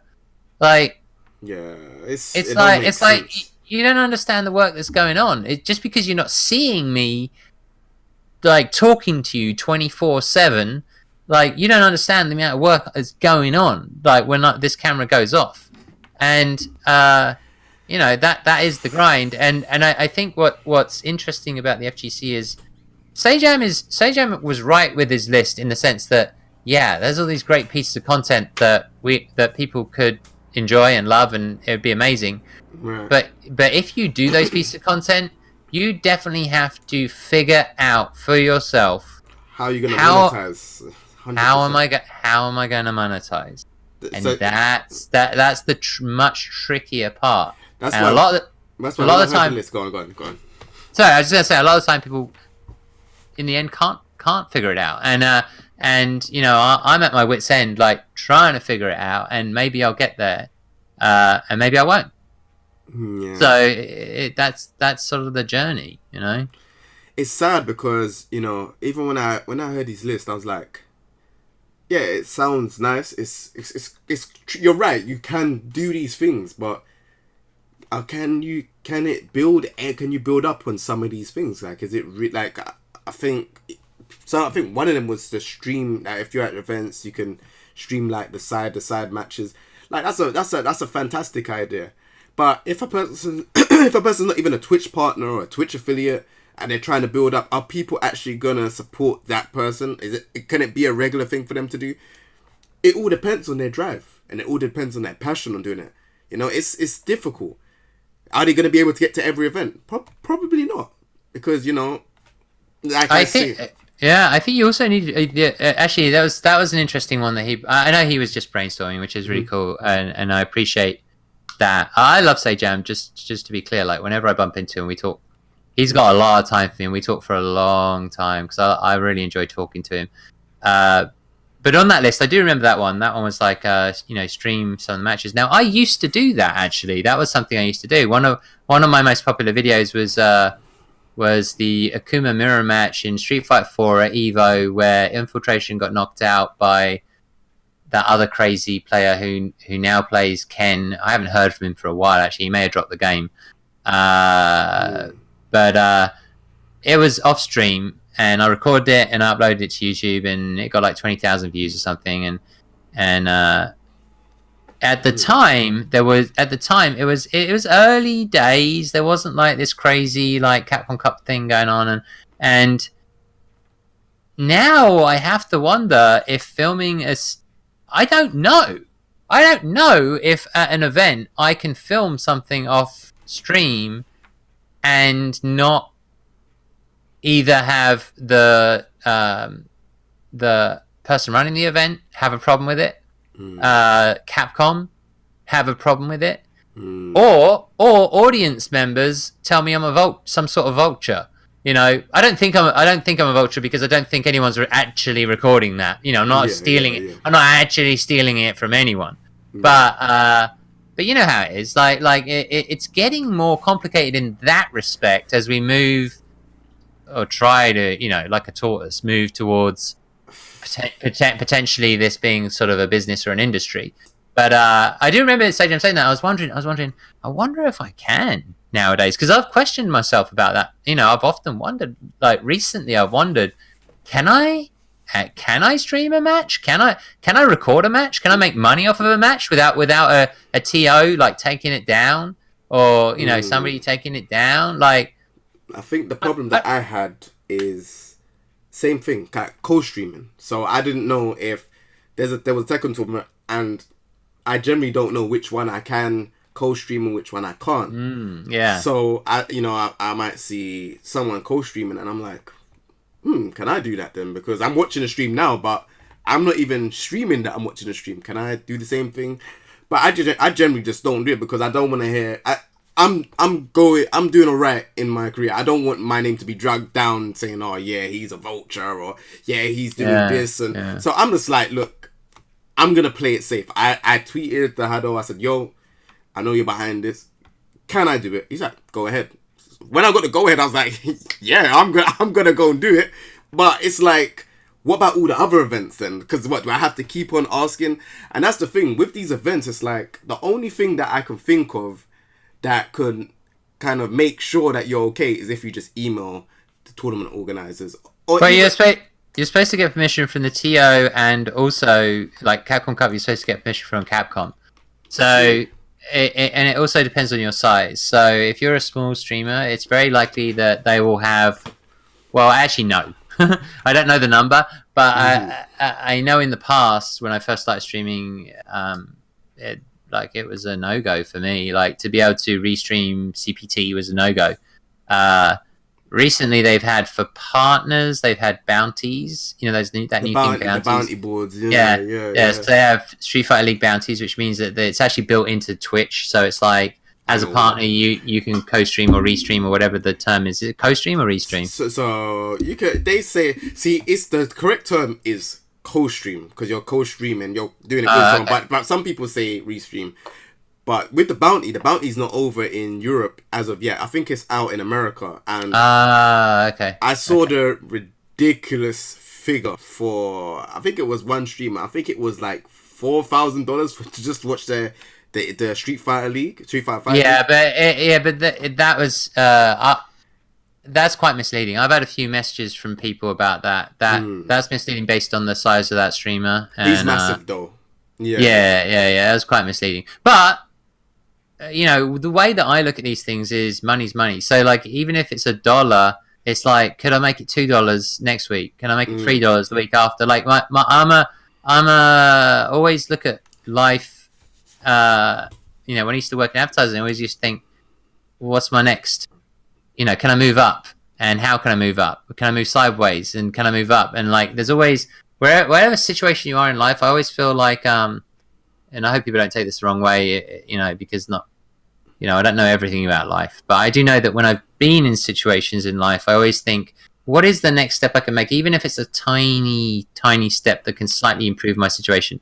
Or do I need to take a step backwards in order to take 2 steps forwards at some point? Do I need to go, like some people go back to college or whatever, or do I need to take this job to get this experience in order to then combine these experiences and go take this job?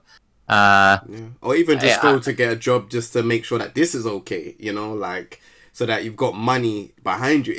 There's so much things. Some people do it full time and then think, ooh, like, it's a bit rough, it's hard. Sometimes you do have to take these step backs, and there is no shame or there's no embarrassment in it. It's just, it's good to know that, you've had that, you had the balls, should I say, to step up. There are sacrifices as well. You have to make hard decisions. If you're content creating, even with a part-time job, and I've had part-time jobs, I don't really talk about them just because there's nothing to talk about. But like, even with part-time jobs, like, it's like you're still probably just trying to break even. And by that I mean, I'm not out there buying lots of new clothes. I'm not like dating, because fuck me, dating in New York costs money. right? You know, and I'm a pretty old school guy. I pay. You know, Yeah, same, I pay on the first date. You know, yeah, I don't. You know, so like as far as like the situation I'm in at the moment, like, that was another motivator for the video. Was kind of like maybe I should just draw a line under all of this because like as a human being, I'm getting older, and right. I'd quite like to, you know, the idea of a regular job and just being able to date sounds quite appealing to me. You know, like the idea of a real job, you know, a regular job, and being able to go out with my mates and go watch Endgame, or you know, or like go on a date or whatever. Like these things, you know, they're not in my budget currently because my budget is All of what's is going on is right now. is just surviving. You know, that's my current budget is surviving. So, but you know, you watch someone, you watch some of your peers, and one day they figure it out. You know, and J.M. Crofts is a really good example of somebody that you just saw go, whoop, like just like he was trundling along and he was doing like grinding really hard, and then all of a sudden, boom! You know, like he It's like crazy.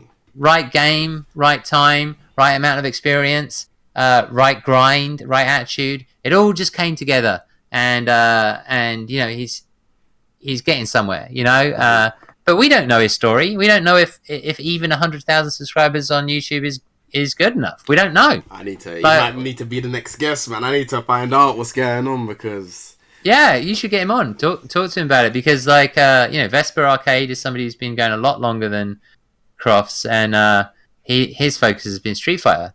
And in the Street Fighter 4 days, you know, his numbers were really increasing. In the Street Fighter 5 days, they just stagnated. So he has 100,000 people watching him, but like, really and truly, I mean, he's a machine because he has a full-time job. Like I've never known anyone like him in my life. Well, I've known people like him in my life, but yeah. I'm not made of like physically. I just can't do what he does. Like like it's an impossibility for me. Like I know people in my life who can do extraordinary things. I know people who can sleep for 2 hours a night. You know, Logan Sama. I often wonder how many hours he sleeps because he seems to be on Twitter like 24/7. So I'm always like, how many hours? I'm always thinking this. I'm always thinking this guy. Very respectfully, I'm always thinking this guy must. He seems to get a lot done. Like it looks like he gets a lot done. You know, and he's on Twitter and he's everywhere and he's flying this place and that place. And I'm thinking, how many hours a night does he sleep? You know, and like I've genuinely met people in my lifetime who sleep like 2 hours a night, 3 hours a night, 4 hours a night, and I'm like, no, I need 7 or 8, and then also need to be laser focused sometimes. You know, like we all have we're all human beings, and some of us are, you know, better at the grind than others for sure. But it's interesting with Crofts. You know, that's the other thing is I think that as you start to, as long as you keep your grind up and you are starting to see success, I think it then starts to really, what's the word? I forget what they call that kind of progress where it's suddenly just like, spirals. You know, I don't know. I've forgotten the exact term for it, but basically, no, it's like a mathematical term for like the way the curve goes. Like it's very slow at first, and then all of a sudden it's like zoom. So like elevate, like maybe like accelerate maybe, okay, right? Yeah. So I think that like a lot of YouTubers I've seen who hit 1 million usually hit 2 million like within a year, and you're like, because like there's just like this sudden there's momentum. It's like momentum. You know, numbers attract numbers as well. That's the thing. Yeah. If you see like someone's on 1 million, I think of it like if I spoke to someone in the street and I said, oh yeah, I'm doing YouTube and I've only got 1,000, they might look at it and think, am I gonna like this channel or not? But then if I said, oh yeah, I do YouTube, and they see 1 million, they're like, ooh, they don't even know what's going on, but they just want to be a part of it because again, the way I look at it is numbers attract numbers with people. Well, that's the world we live in. The numbers also tell a story, right? So, like, if you see the number, you go, okay, well, I guess the videos must be fairly frequent. The one I just watched was good. There's a lot of comments. There's a lot of likes. All of these things are telling you that there's a frequency and a community, and therefore you can rely on it, and therefore I will press the subscribe button. Whereas some of the smaller channels, you could it could be somewhat questionable in regards to the consistency and the consistency and stuff like that. So people don't lie when they say that's one of the things that I need to work on. And one of the reasons I made the video I made is that I tend to be productive 6 months of the year and less productive in the winter. And if I can be productive 12 months of the year, I'd be really happy because I could keep that momentum going. Which is why I want to move to a sunnier climate, because like that's been a big problem for me. I've explained that in the videos that I've had. But if you can get that momentum going and keep that momentum going, and then like I said, the sort of, I want to say that the joy you get from it actually comes from the videos that you make, rather than whatever other, because I'm also a great procrastinator, but once I get into a rhythm and like my dopamine, I'll call it my dopamine hits, like my joy comes from the actual videos itself. Right. Then that really becomes the drug, so the grind actually becomes a bit of a drug. In the same way that some of these guys on Twitch who are doing well, it becomes a bit of a drug. So they're some of them on the West Coast, I'm like, it'll be 12 o'clock here, and I'm like, this guy's on at 9 a.m. And it kind of amazes me, because I'm like, some of them I'm just like, I never expected this guy to be the type of guy who would be on at 9 a.m. But that 9 a.m. makes sense on the West Coast, because it's 12 p.m. in the East Coast and it's 5 p.m. in UK, and then it's 6 p.m. in Europe. So it's like, yeah, of course, that time makes sense for like hitting as many time zones as you possibly can all around the world. But the reason they can get up and do it at 9 a.m. every single day is because they're on Twitch. You actually get the dopamine hit every time you get a freaking subscriber, a follower, an alert. Like every single alert is a freaking dopamine hit. 100%. It's like, I feel it as soon as I get, I'm like, yo, yes. And it's just like, it's actually like a bar, like a fighting game bar. It's like whoosh, whoosh, whoosh, and it's just it's wild. It's wild. And whereas like Patreon, I still feel like there's a gap in the market, because I don't think Patreon is simple enough. Like it's I don't particularly like, although I may eat my words in the future depending on how I decide to survive. But I don't love the idea of a class system, and Patreon creates a class system, right? So it's like, hey, if you give me $100, I'll talk to you on Skype once a month, and it's like, no, I'd rather just like like if I've got 1,000 followers, I'd rather just 1,000 people gave $1 each. Like I'd rather they all just got the same, and I'll give them some behind the scenes stuff or whatever it is that you need to give for Patreon, right? But Patreon is a system which is, one, creates kind of classes based on how much money you have, so you get more access based on how much money you put in. It's very businessy, and it's I don't love it in that context. I would rather that if you are somebody who's willing to throw me $1, then I would rather like, and that dollar means a lot to you because you don't make a lot of money, but you're willing to throw me that $1.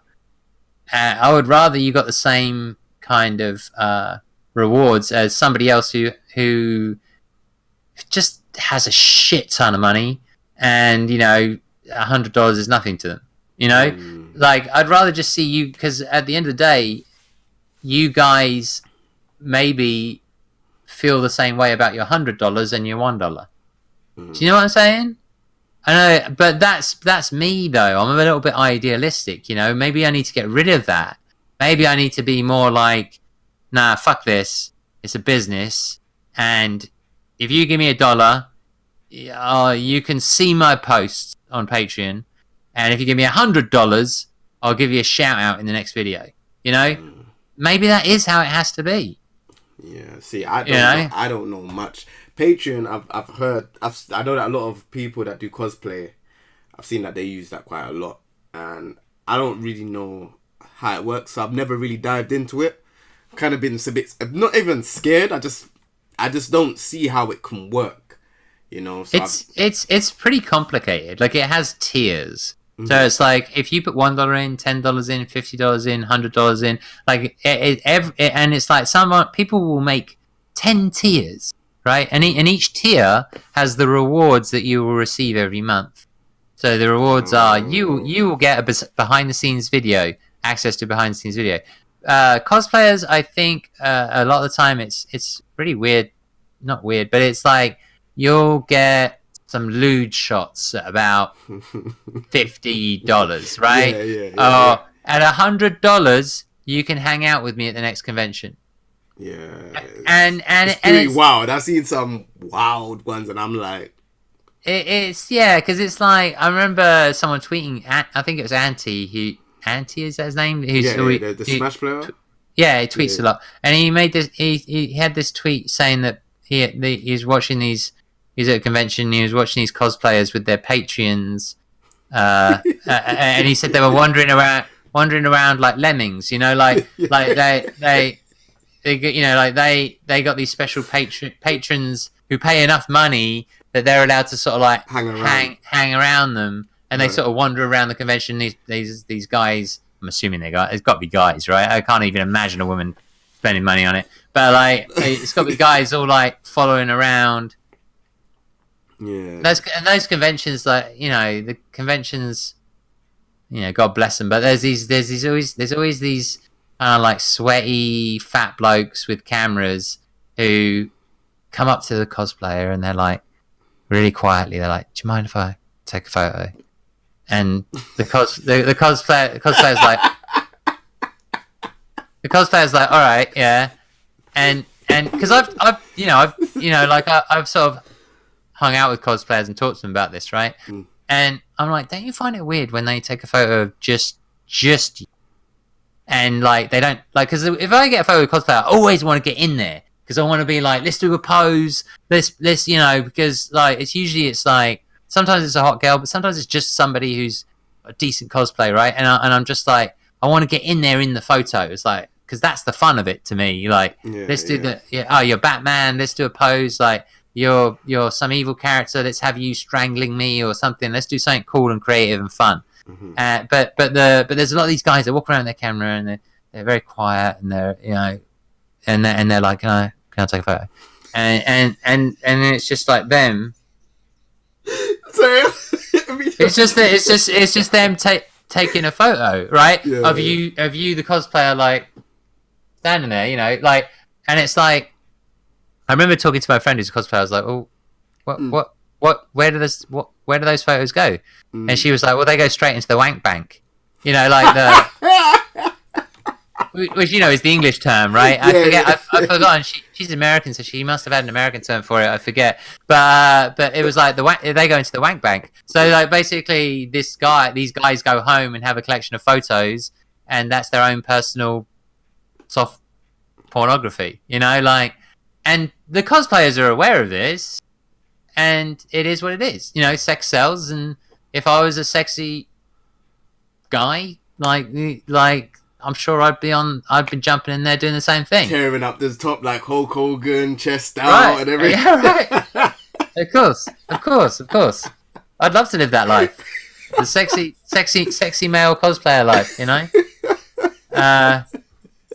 But you know, whatever. But I'm sure it has its pitfalls as well. I'm sure there's some. I'm sure as a woman you get a shitload of creepy messages. I'm sure you get I'm sure you get some creepy guys doing some creepy things at conventions. Yeah. I'm sure it's incredibly exhausting. I remember finding a cosplayer once who was just sat by the side of the convention, and I asked her for a photo, and she just looked so down. I said, "What's the matter?" And she was like, "Oh, it's so overwhelming." I think it was her first day cosplaying, but she was like a good-looking gal, you know. Yeah. She's like, it's just overwhelming, you know? And it started to make me think about like the down.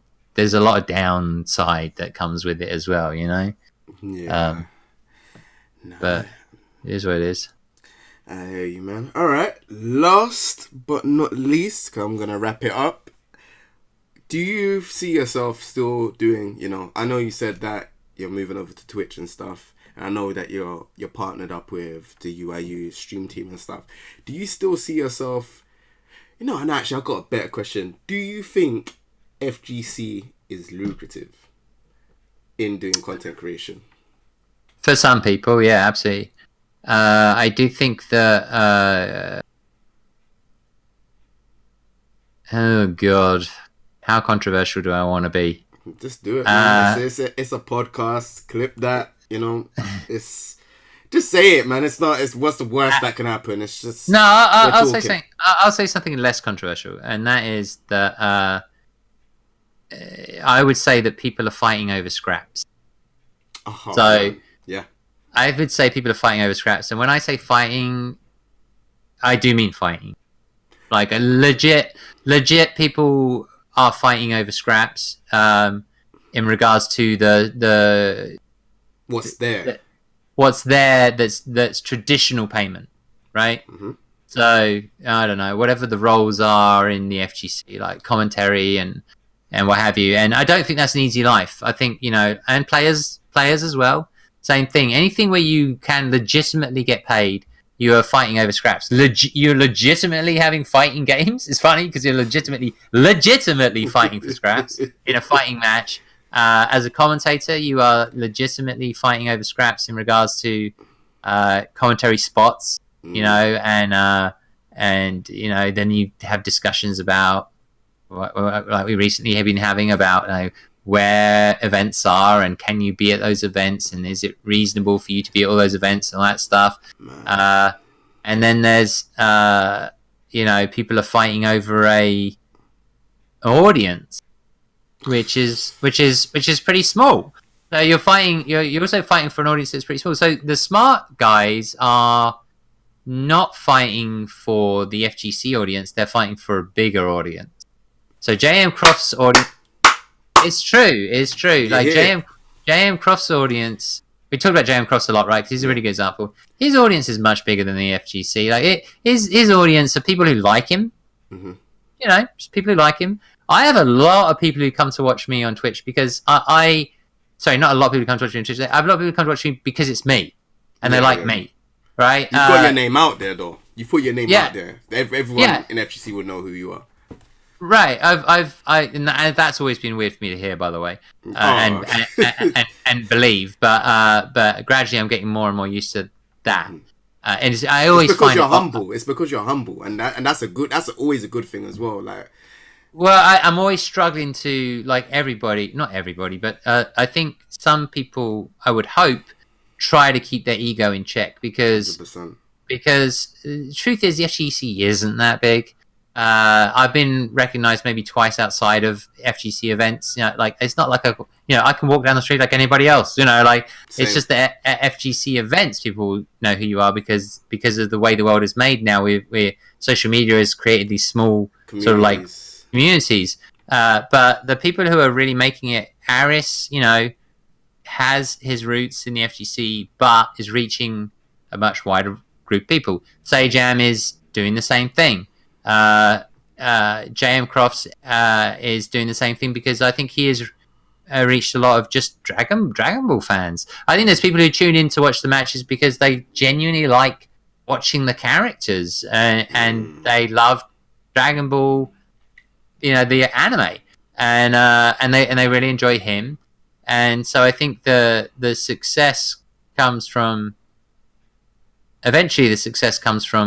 being able to break free of the shackles of like FGC, or at least focus on your own thing that can be bigger than doesn't rely on the FGC. There are also content creators out there who Max Million is a very good example. Doesn't really focus on the FGC, doesn't get involved in the drama of the FGC, doesn't go to FGC events, doesn't he's explained that he has anxiety and he tends to stay at home and do his thing, and that's fine. He doesn't owe anybody anything. What he does is he creates content which is good for fighting games, is good for the FGC, is good for him, and is good for gamers in general. You know, and I think there are other people out there who Nihongo Gamer, 200,000 followers on YouTube, not really focused on the FC. Like he's involved, he cares, but it's not like people know him from the FGC. He created a channel, you know, he created a channel based around what he wanted to do, and based around like reaching people that he wanted to reach, and it has a following of people who fall in line with sort of his charisma, his values, that type of thing. Like the people who follow him for him. You know, they don't follow him because of necessarily what he brings to the FGC. So there's some money in the FGC, but like I think what most people tend to say is like if you're looking for a traditional kind of career in the FGC, there's really no such thing as like a traditional career in the FGC, you know. But as a community, it is a wonderful place to be if you like fighting games. You can turn your content. You can make content for the FGC, and people will watch it. The question, the ugly question, particularly, you know, in English, people don't particularly like talking about money. Americans are a little bit more realistic. They tend to talk about money a little bit more. Very capitalist kind of society, but you know, there is a point where you go, and this happened in my video, which was kind of the point where I go, I can't do all of this out of the goodness of my heart. You know, like the truth is I can't. And that the video was titled "I Can't Do This Anymore," and yeah, it was a bit clickbaity because the title was essentially saying like I'm out, you know. But the truth was like the real title is I can't do this anymore if things continue the way they are. So you know, like I needed that intrigue to get people in, and interestingly, that video then sparked my video on depression. And then those videos sparked debate. You know, on there was an Event Hubs article. It was on Ultra Chen. I've been on a few different podcasts here and there. Best of 5. It was mentioned in the Street Fighter Reddit podcast. And then it's been various debates about content and debates about weirdly, I didn't actually know it was Mental Health Awareness Week. Weirdly, my videos coincided with that. So there's been debates about that as well, and particularly within the FGC, which I think is also important. But going back to your question, like, is it lucrative? Like, sure, but not easy. Yeah. Like I would say it's possible, but not easy. And I would say, like, the reason why people like Sajam talk about the grind is because he's one of the hardest working people in the FGC. Like, when I talk to him, it's you can see it. I mean, but when you actually talk to him, it's wild. Like, he's just on it 24/7, and he's hard on himself. Like, he doesn't think that he grinds as hard as like Maximilian, right? Because Maximilian's always grinding. But these guys who have made it, like, their grind is their goal, is their purpose, their goals, everything is absolutely aligned. They know what they need to do and what they want to do, and they work hard, and they also have I want to say they also have the ability in some sense, like, they're smart enough to do the things that they do. When he talks about, like, how he wanted to get better as I did an interview with him a while ago, and, like, whenever I talk to him, like, I think the way he sees himself, the way he used to be, was like the guy who used to go on Kappa and complain because he just hated everybody who was this isn't actually something that he's directly said to me, but I mean, he said to me that that he sees himself in, like, something like Kappa, like, that's how he used to feel, about a lot of things. But now he tends to think very positively about everything. So whether it be Street Fighter, whether it be KI, whether it be Tekken, whether it be Dragon Ball, whatever, it just has a very positive outlook and positive vibe, which he's embraced and really helps him with the things that he does. So I guess what I'm trying to say, although that was a lot about Seijan, but what I'm really trying to say is that I think if you're positive, if you have the work ethic, and do the grind, and you have the smarts and all those things, that you can make something happen within the FGC. But I do think that there's probably a glass ceiling in the FGC, and you have to make sure that your future goes beyond the FGC, because the FGC, for some reason, in regards to popularity of maybe the games or just what's going on at the moment, maybe it seems to be stalling a little in some respects. But I also have my Capcom hat on a lot of the time. So there's also growth with Tekken, and there's Mortal Kombat's a big deal right now. But as regards to esports, Capcom are leading the way with esports. That's been a bit, this last year or so has been a little bit kind of slow in regards to what people expect, because they expect to see a new season, and it's something to look forward to in regards to the game, not just the events, So I would say FGC, great communities to get involved with, great place to start your content, great place to make a name for yourself. But in regards to actually making money, I would say that's extraordinarily difficult, and it takes commitment, it takes grind, and then it also takes an awareness that the FGC itself is probably not going to be enough. You're probably going to have to reach more people. Like Maximilian is the perfect example of somebody who is reaching a shit ton more people. Aris, good example, reaching a shit ton more people outside the FGC. So, yeah, I don't know. How do you feel about that? I agree with what you're saying, because there's a couple things that, when you talked about being not noticed in an event, same thing happened with me. I was TwitchCon. When I went to TwitchCon, I was the ambassador for Twitch, and that's one of 10 people, and it was all right, I'm here. Not many people knew who I was, and it was it was reality check for me, because I was right, this is good. I took a couple pictures and stuff, but when you see the other streamers and stuff, they're playing the popular games, the Fortnite, Apex Legends, League of Legends, Dota, all of these games they were playing, and it's I really sat down. I was with my girl, and I was really sitting down. I was talking to her. I was this is crazy. I'm at TwitchCon, but these other streamers, they're getting it. I don't mind not getting it. It was making me think, raw. So is fighting games just not worth it then? Because there's nothing here for fighting games. I remember I went to the partner room, and they had the arcade machines. They had loads of different games on. I switched them all to fighting games, and people are playing and having fun, but it's not really, it's not making an impact. Or it makes an impact for our community, but our community is niche, and when you look at the names that you said, Eris plays other games. I saw him playing San Andreas. I see him playing Days Gone.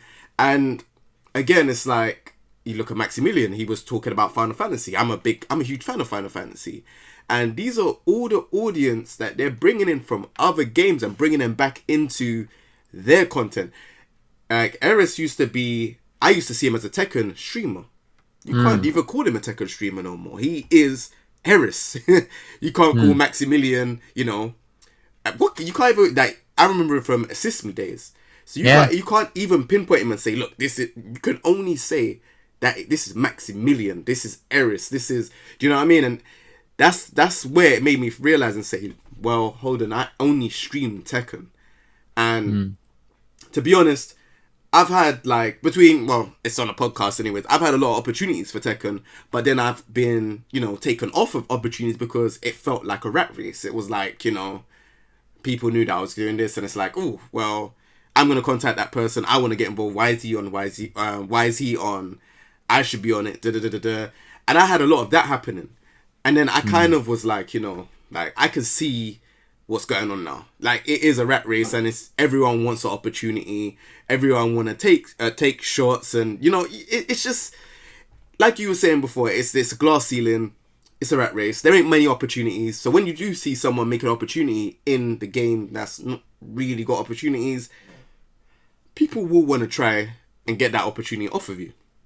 So what I just tend to do now, like I said earlier on, in like the very start of this podcast, I was saying that I've moved into doing tech reviews. It's something that I really have a passion for, and I want to branch out and make that be my thing. Like Eris and Maximilian, they do variety in games. I want to do games technology.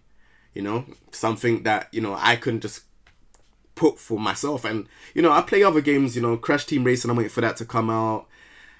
Final Fantasy 7 remake, and I'm slowly bringing this into my channel so that people understand that I'm a huge fan of these things, but it's just that I've never ever showcased this. Like, all from me is Kingjaetv, Tekken, but to be honest, I've never just been Tekken. It's only that my channel kind of grew from Tekken because I've done guides to help new players, and it's like, even with Tekken, it's just like, man, yeah, it's growing in terms of like, the audience of people watching tournaments, but then it goes back to what we're saying about fighting games. Fighting games, they're very big when it comes to tournaments. Everyone wants to know who's going to win. It's exciting. But when you're talking about other things, and you're talking about like being a house streamer, how many people watch Street Fighter streams now? For house streamers, it's not really popular anymore, No. And then even more, it's pretty tough. Smug does well, but he's the only one. Yeah, he does like about 1,000, I think, something like that. But sometimes, and that's because Smug is Smug. He's entertaining. Then when you look at like Mortal Kombat, like for example, Mortal Kombat 11. Mortal Kombat 11 is the recent Mortal Kombat. Mortal Kombat 10 had way more of an impact. When you think about Justin Wong streaming it, when you think about True Talent streaming it, they had a crazy surge of followers. Now, when you look at Mortal Kombat 11 now, yeah, it's come out and people got a couple thousand, but no one has really blown up off of it. Justin Wong, like he was saying, he said in an interview that he had a crazy amount, and like from subs alone, he made a lot of money. It's not the same with Mortal Kombat 11, so it's like, it's made me realize that fighting games, I don't know whether they're trying to milk this whole DLC, this kind of system of let's release kind of a game, and then let's make them starve for DLC. I don't know, but to the question, FGC being lucrative, I think the only way it can be done, and it's like it's been shown, is if you play fighting games and then play other games and bring the audience into the games that you play. That way you grow the audience. Otherwise, if I just stream Tekken, the same audience that watches me is going to watch the other people that play Tekken. You're not growing no audience. You're not bringing anything in. Do you know what I mean? It's just like you're only going to be having the same Tekken community. Like I'm playing like Team Sega Racing. I'm having new people coming in. Those people might be interested in Tekken when they see me play Tekken. I just think maybe lucrative is I don't think fighting games is lucrative as much as the other games.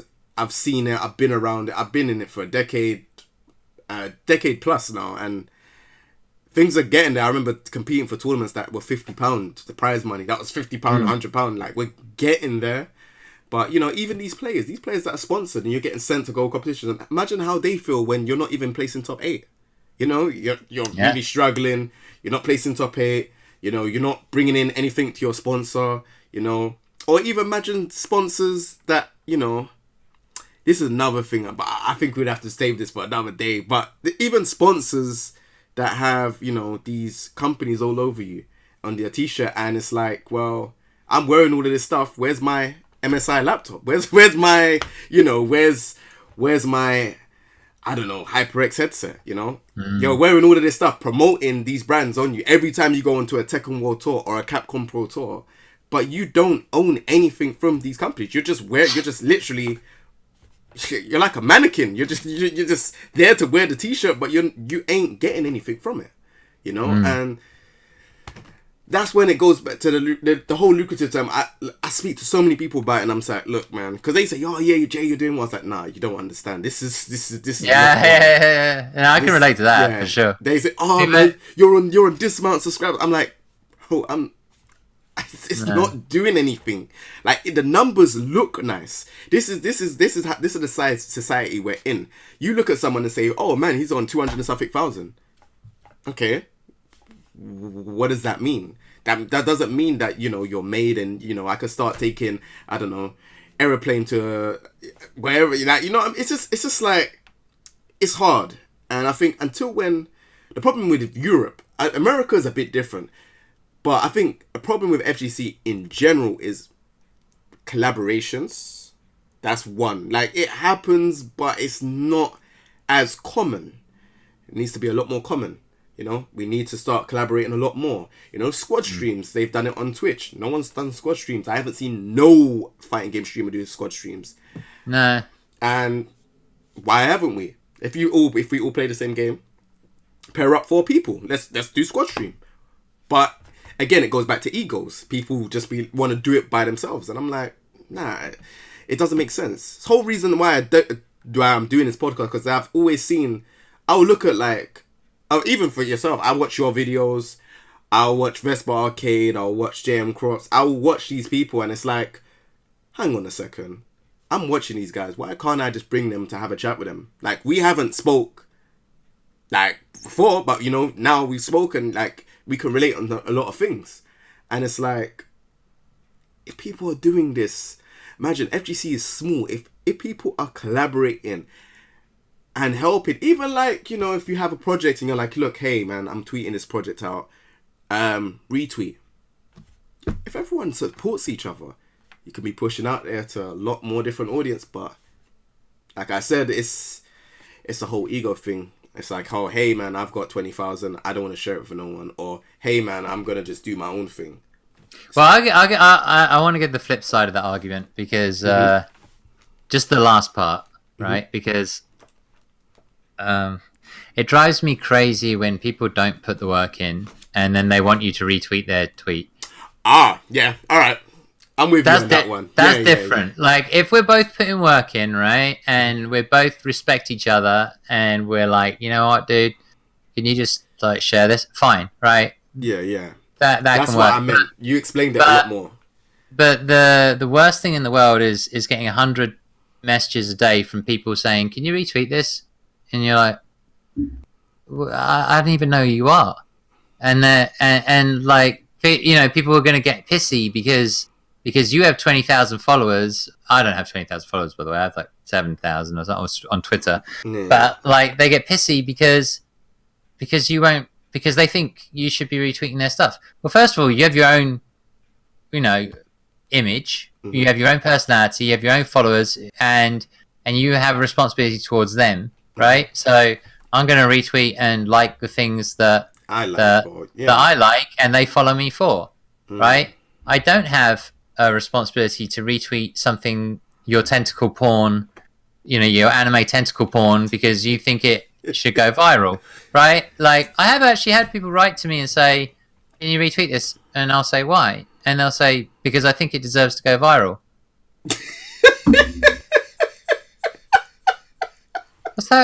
What's that got to do with me? Like, if it's viral, then maybe it will go viral. Like, what?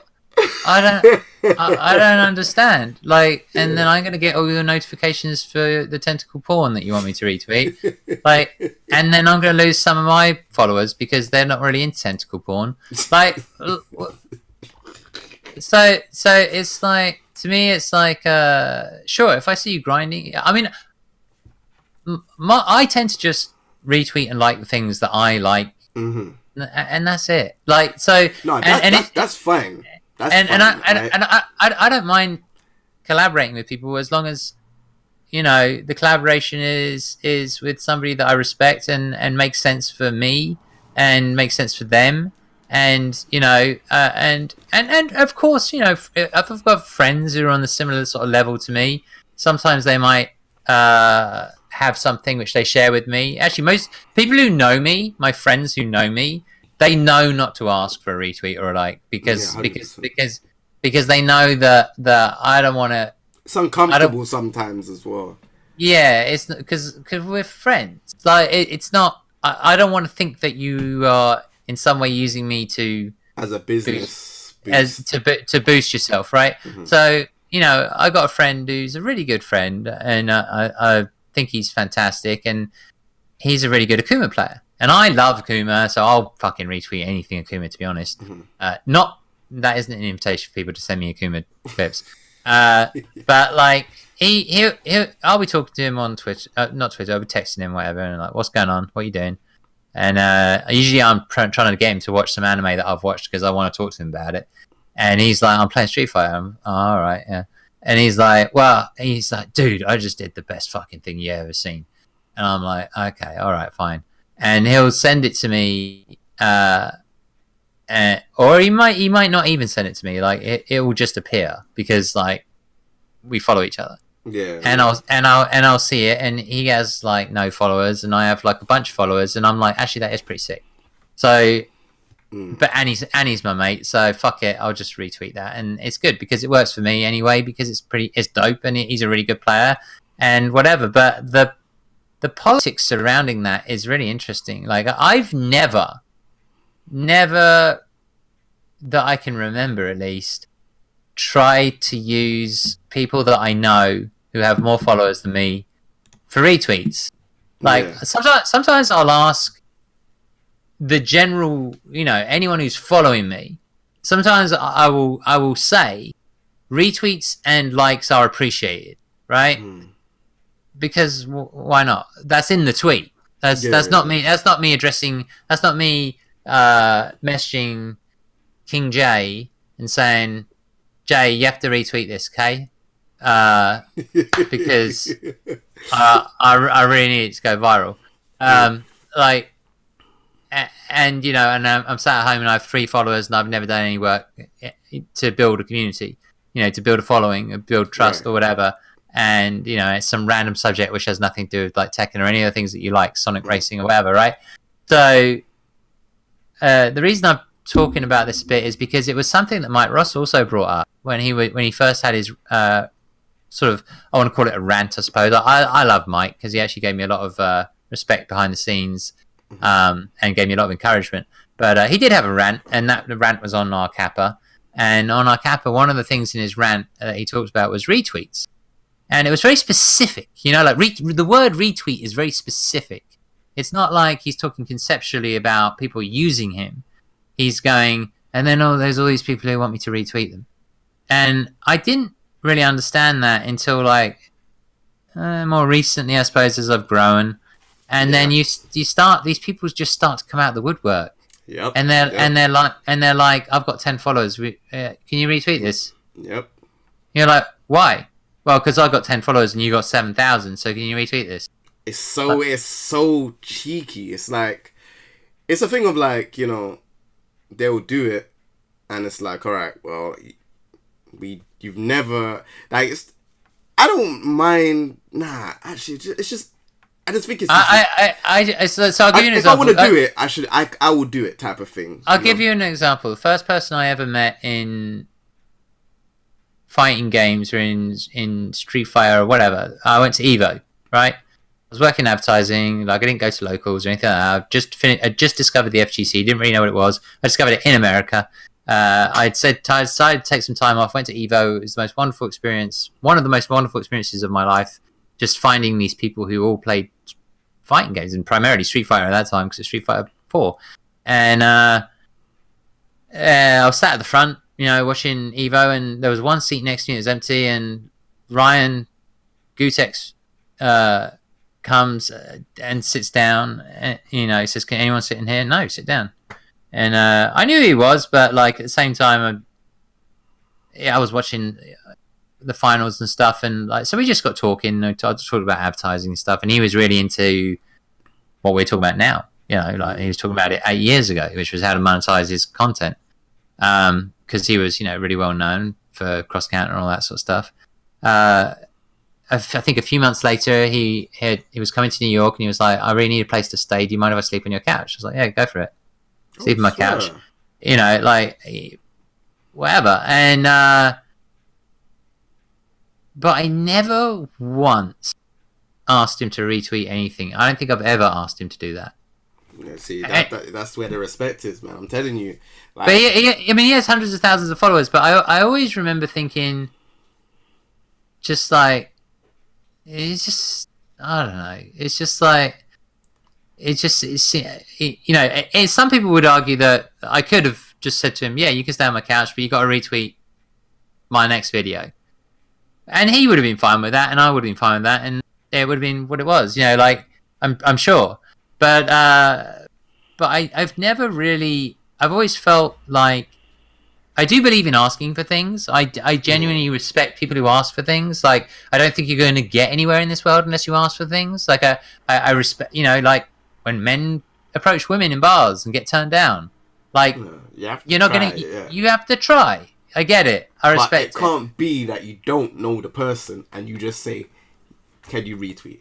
I don't believe that. If I say, for example, if there was someone that I know and I'm regularly around and I'm like, yo, like, it has to be a big project. I would only do it if it was like a big project and I'm like, look, I really need this to kind of like get out there, and I know you.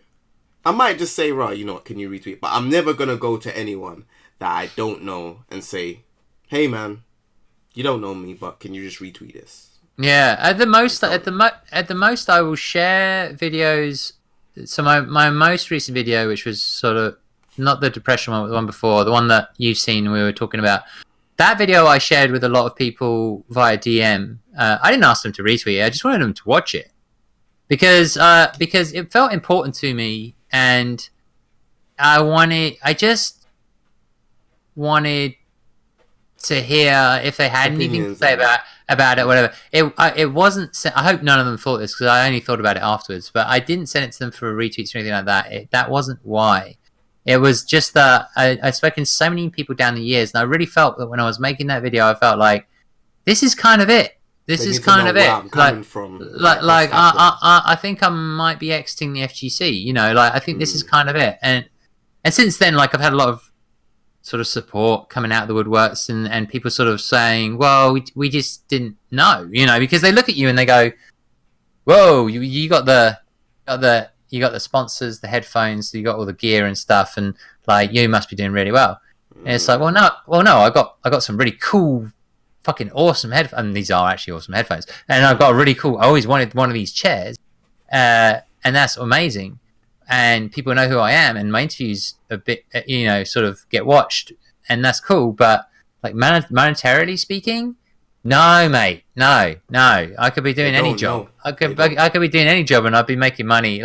This is us. A lot of us started. I'm sure you did as well. A lot of us started in a time period where it felt like the FGC was on the up, right? And it was like, all right, so if it just keeps going like this, and I keep making content, like, I'll be with the wave. Mm-hmm. And then, of course, it sort of went. I mean, there was they say the same thing for the whole of esports, but I don't think that's totally true. For the whole of esports, I think it's more fighting games have gone up and then come down, then up and down. When Street Fighter 5 came out, there was so much hype around it. You could see for a year and a half, or almost 2 years, there was people who made games. There was people who were throwing money into teams, all that stuff. And then it slowly became clear over that time that they weren't getting their return on investment, or they weren't getting what they needed from it. And so the so-called bubble burst a little bit, and then I'm sure it'll be up and down and up and down and up and down.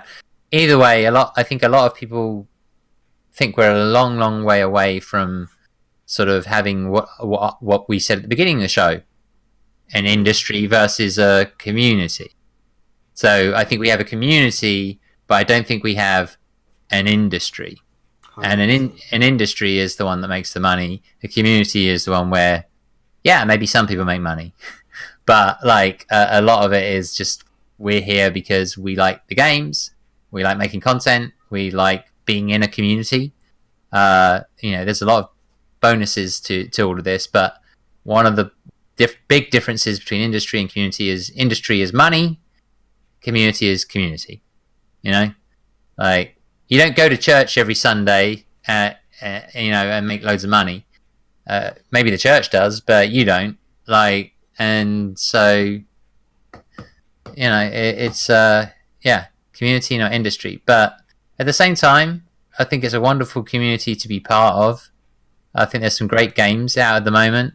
I think there's sub communities. I think there's friendships to be made. I think there's lots of positives to be had. But yeah, I think as a content creator, you have to find your own way, and I'm still trying to figure that out. And I may or may not figure it out, but I sort of, if I don't in the next, sort of 3 months or so, if nothing feels like it's really like, if nothing feels like that's happening, then it's really going to be me. All right, well, look, I've got a finite life.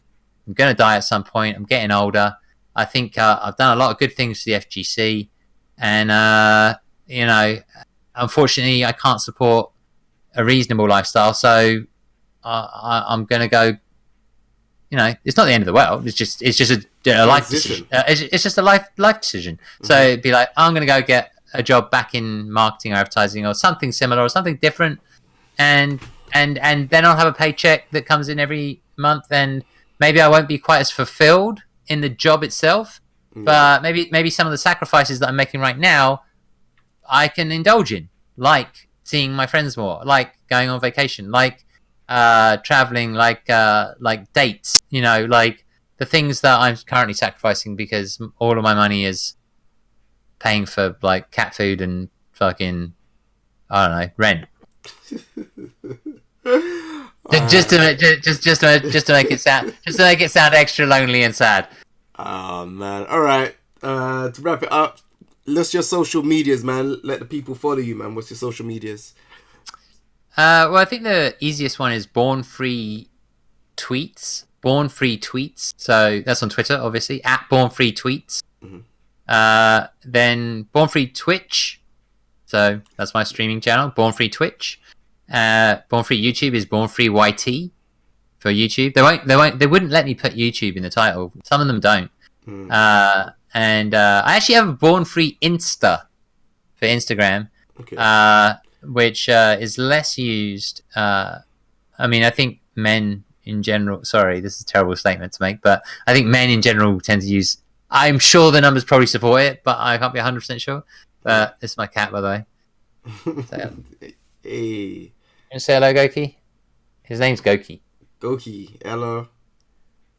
Ala Akuma. Akuma's name in Japan is Goki. Goki. Yeah. All right. So that's it for the socials then? Yeah, pretty much. I don't want to give any more. I think that's pretty much it. I don't do Snapchat or any of that business. Mm-hmm. If I could find a filter that filtered out all of Snapchat, I would be very happy with that. I'm extremely uncomfortable seeing all of my male friends showing me pictures of themselves as women and asking me if I would be interested. Like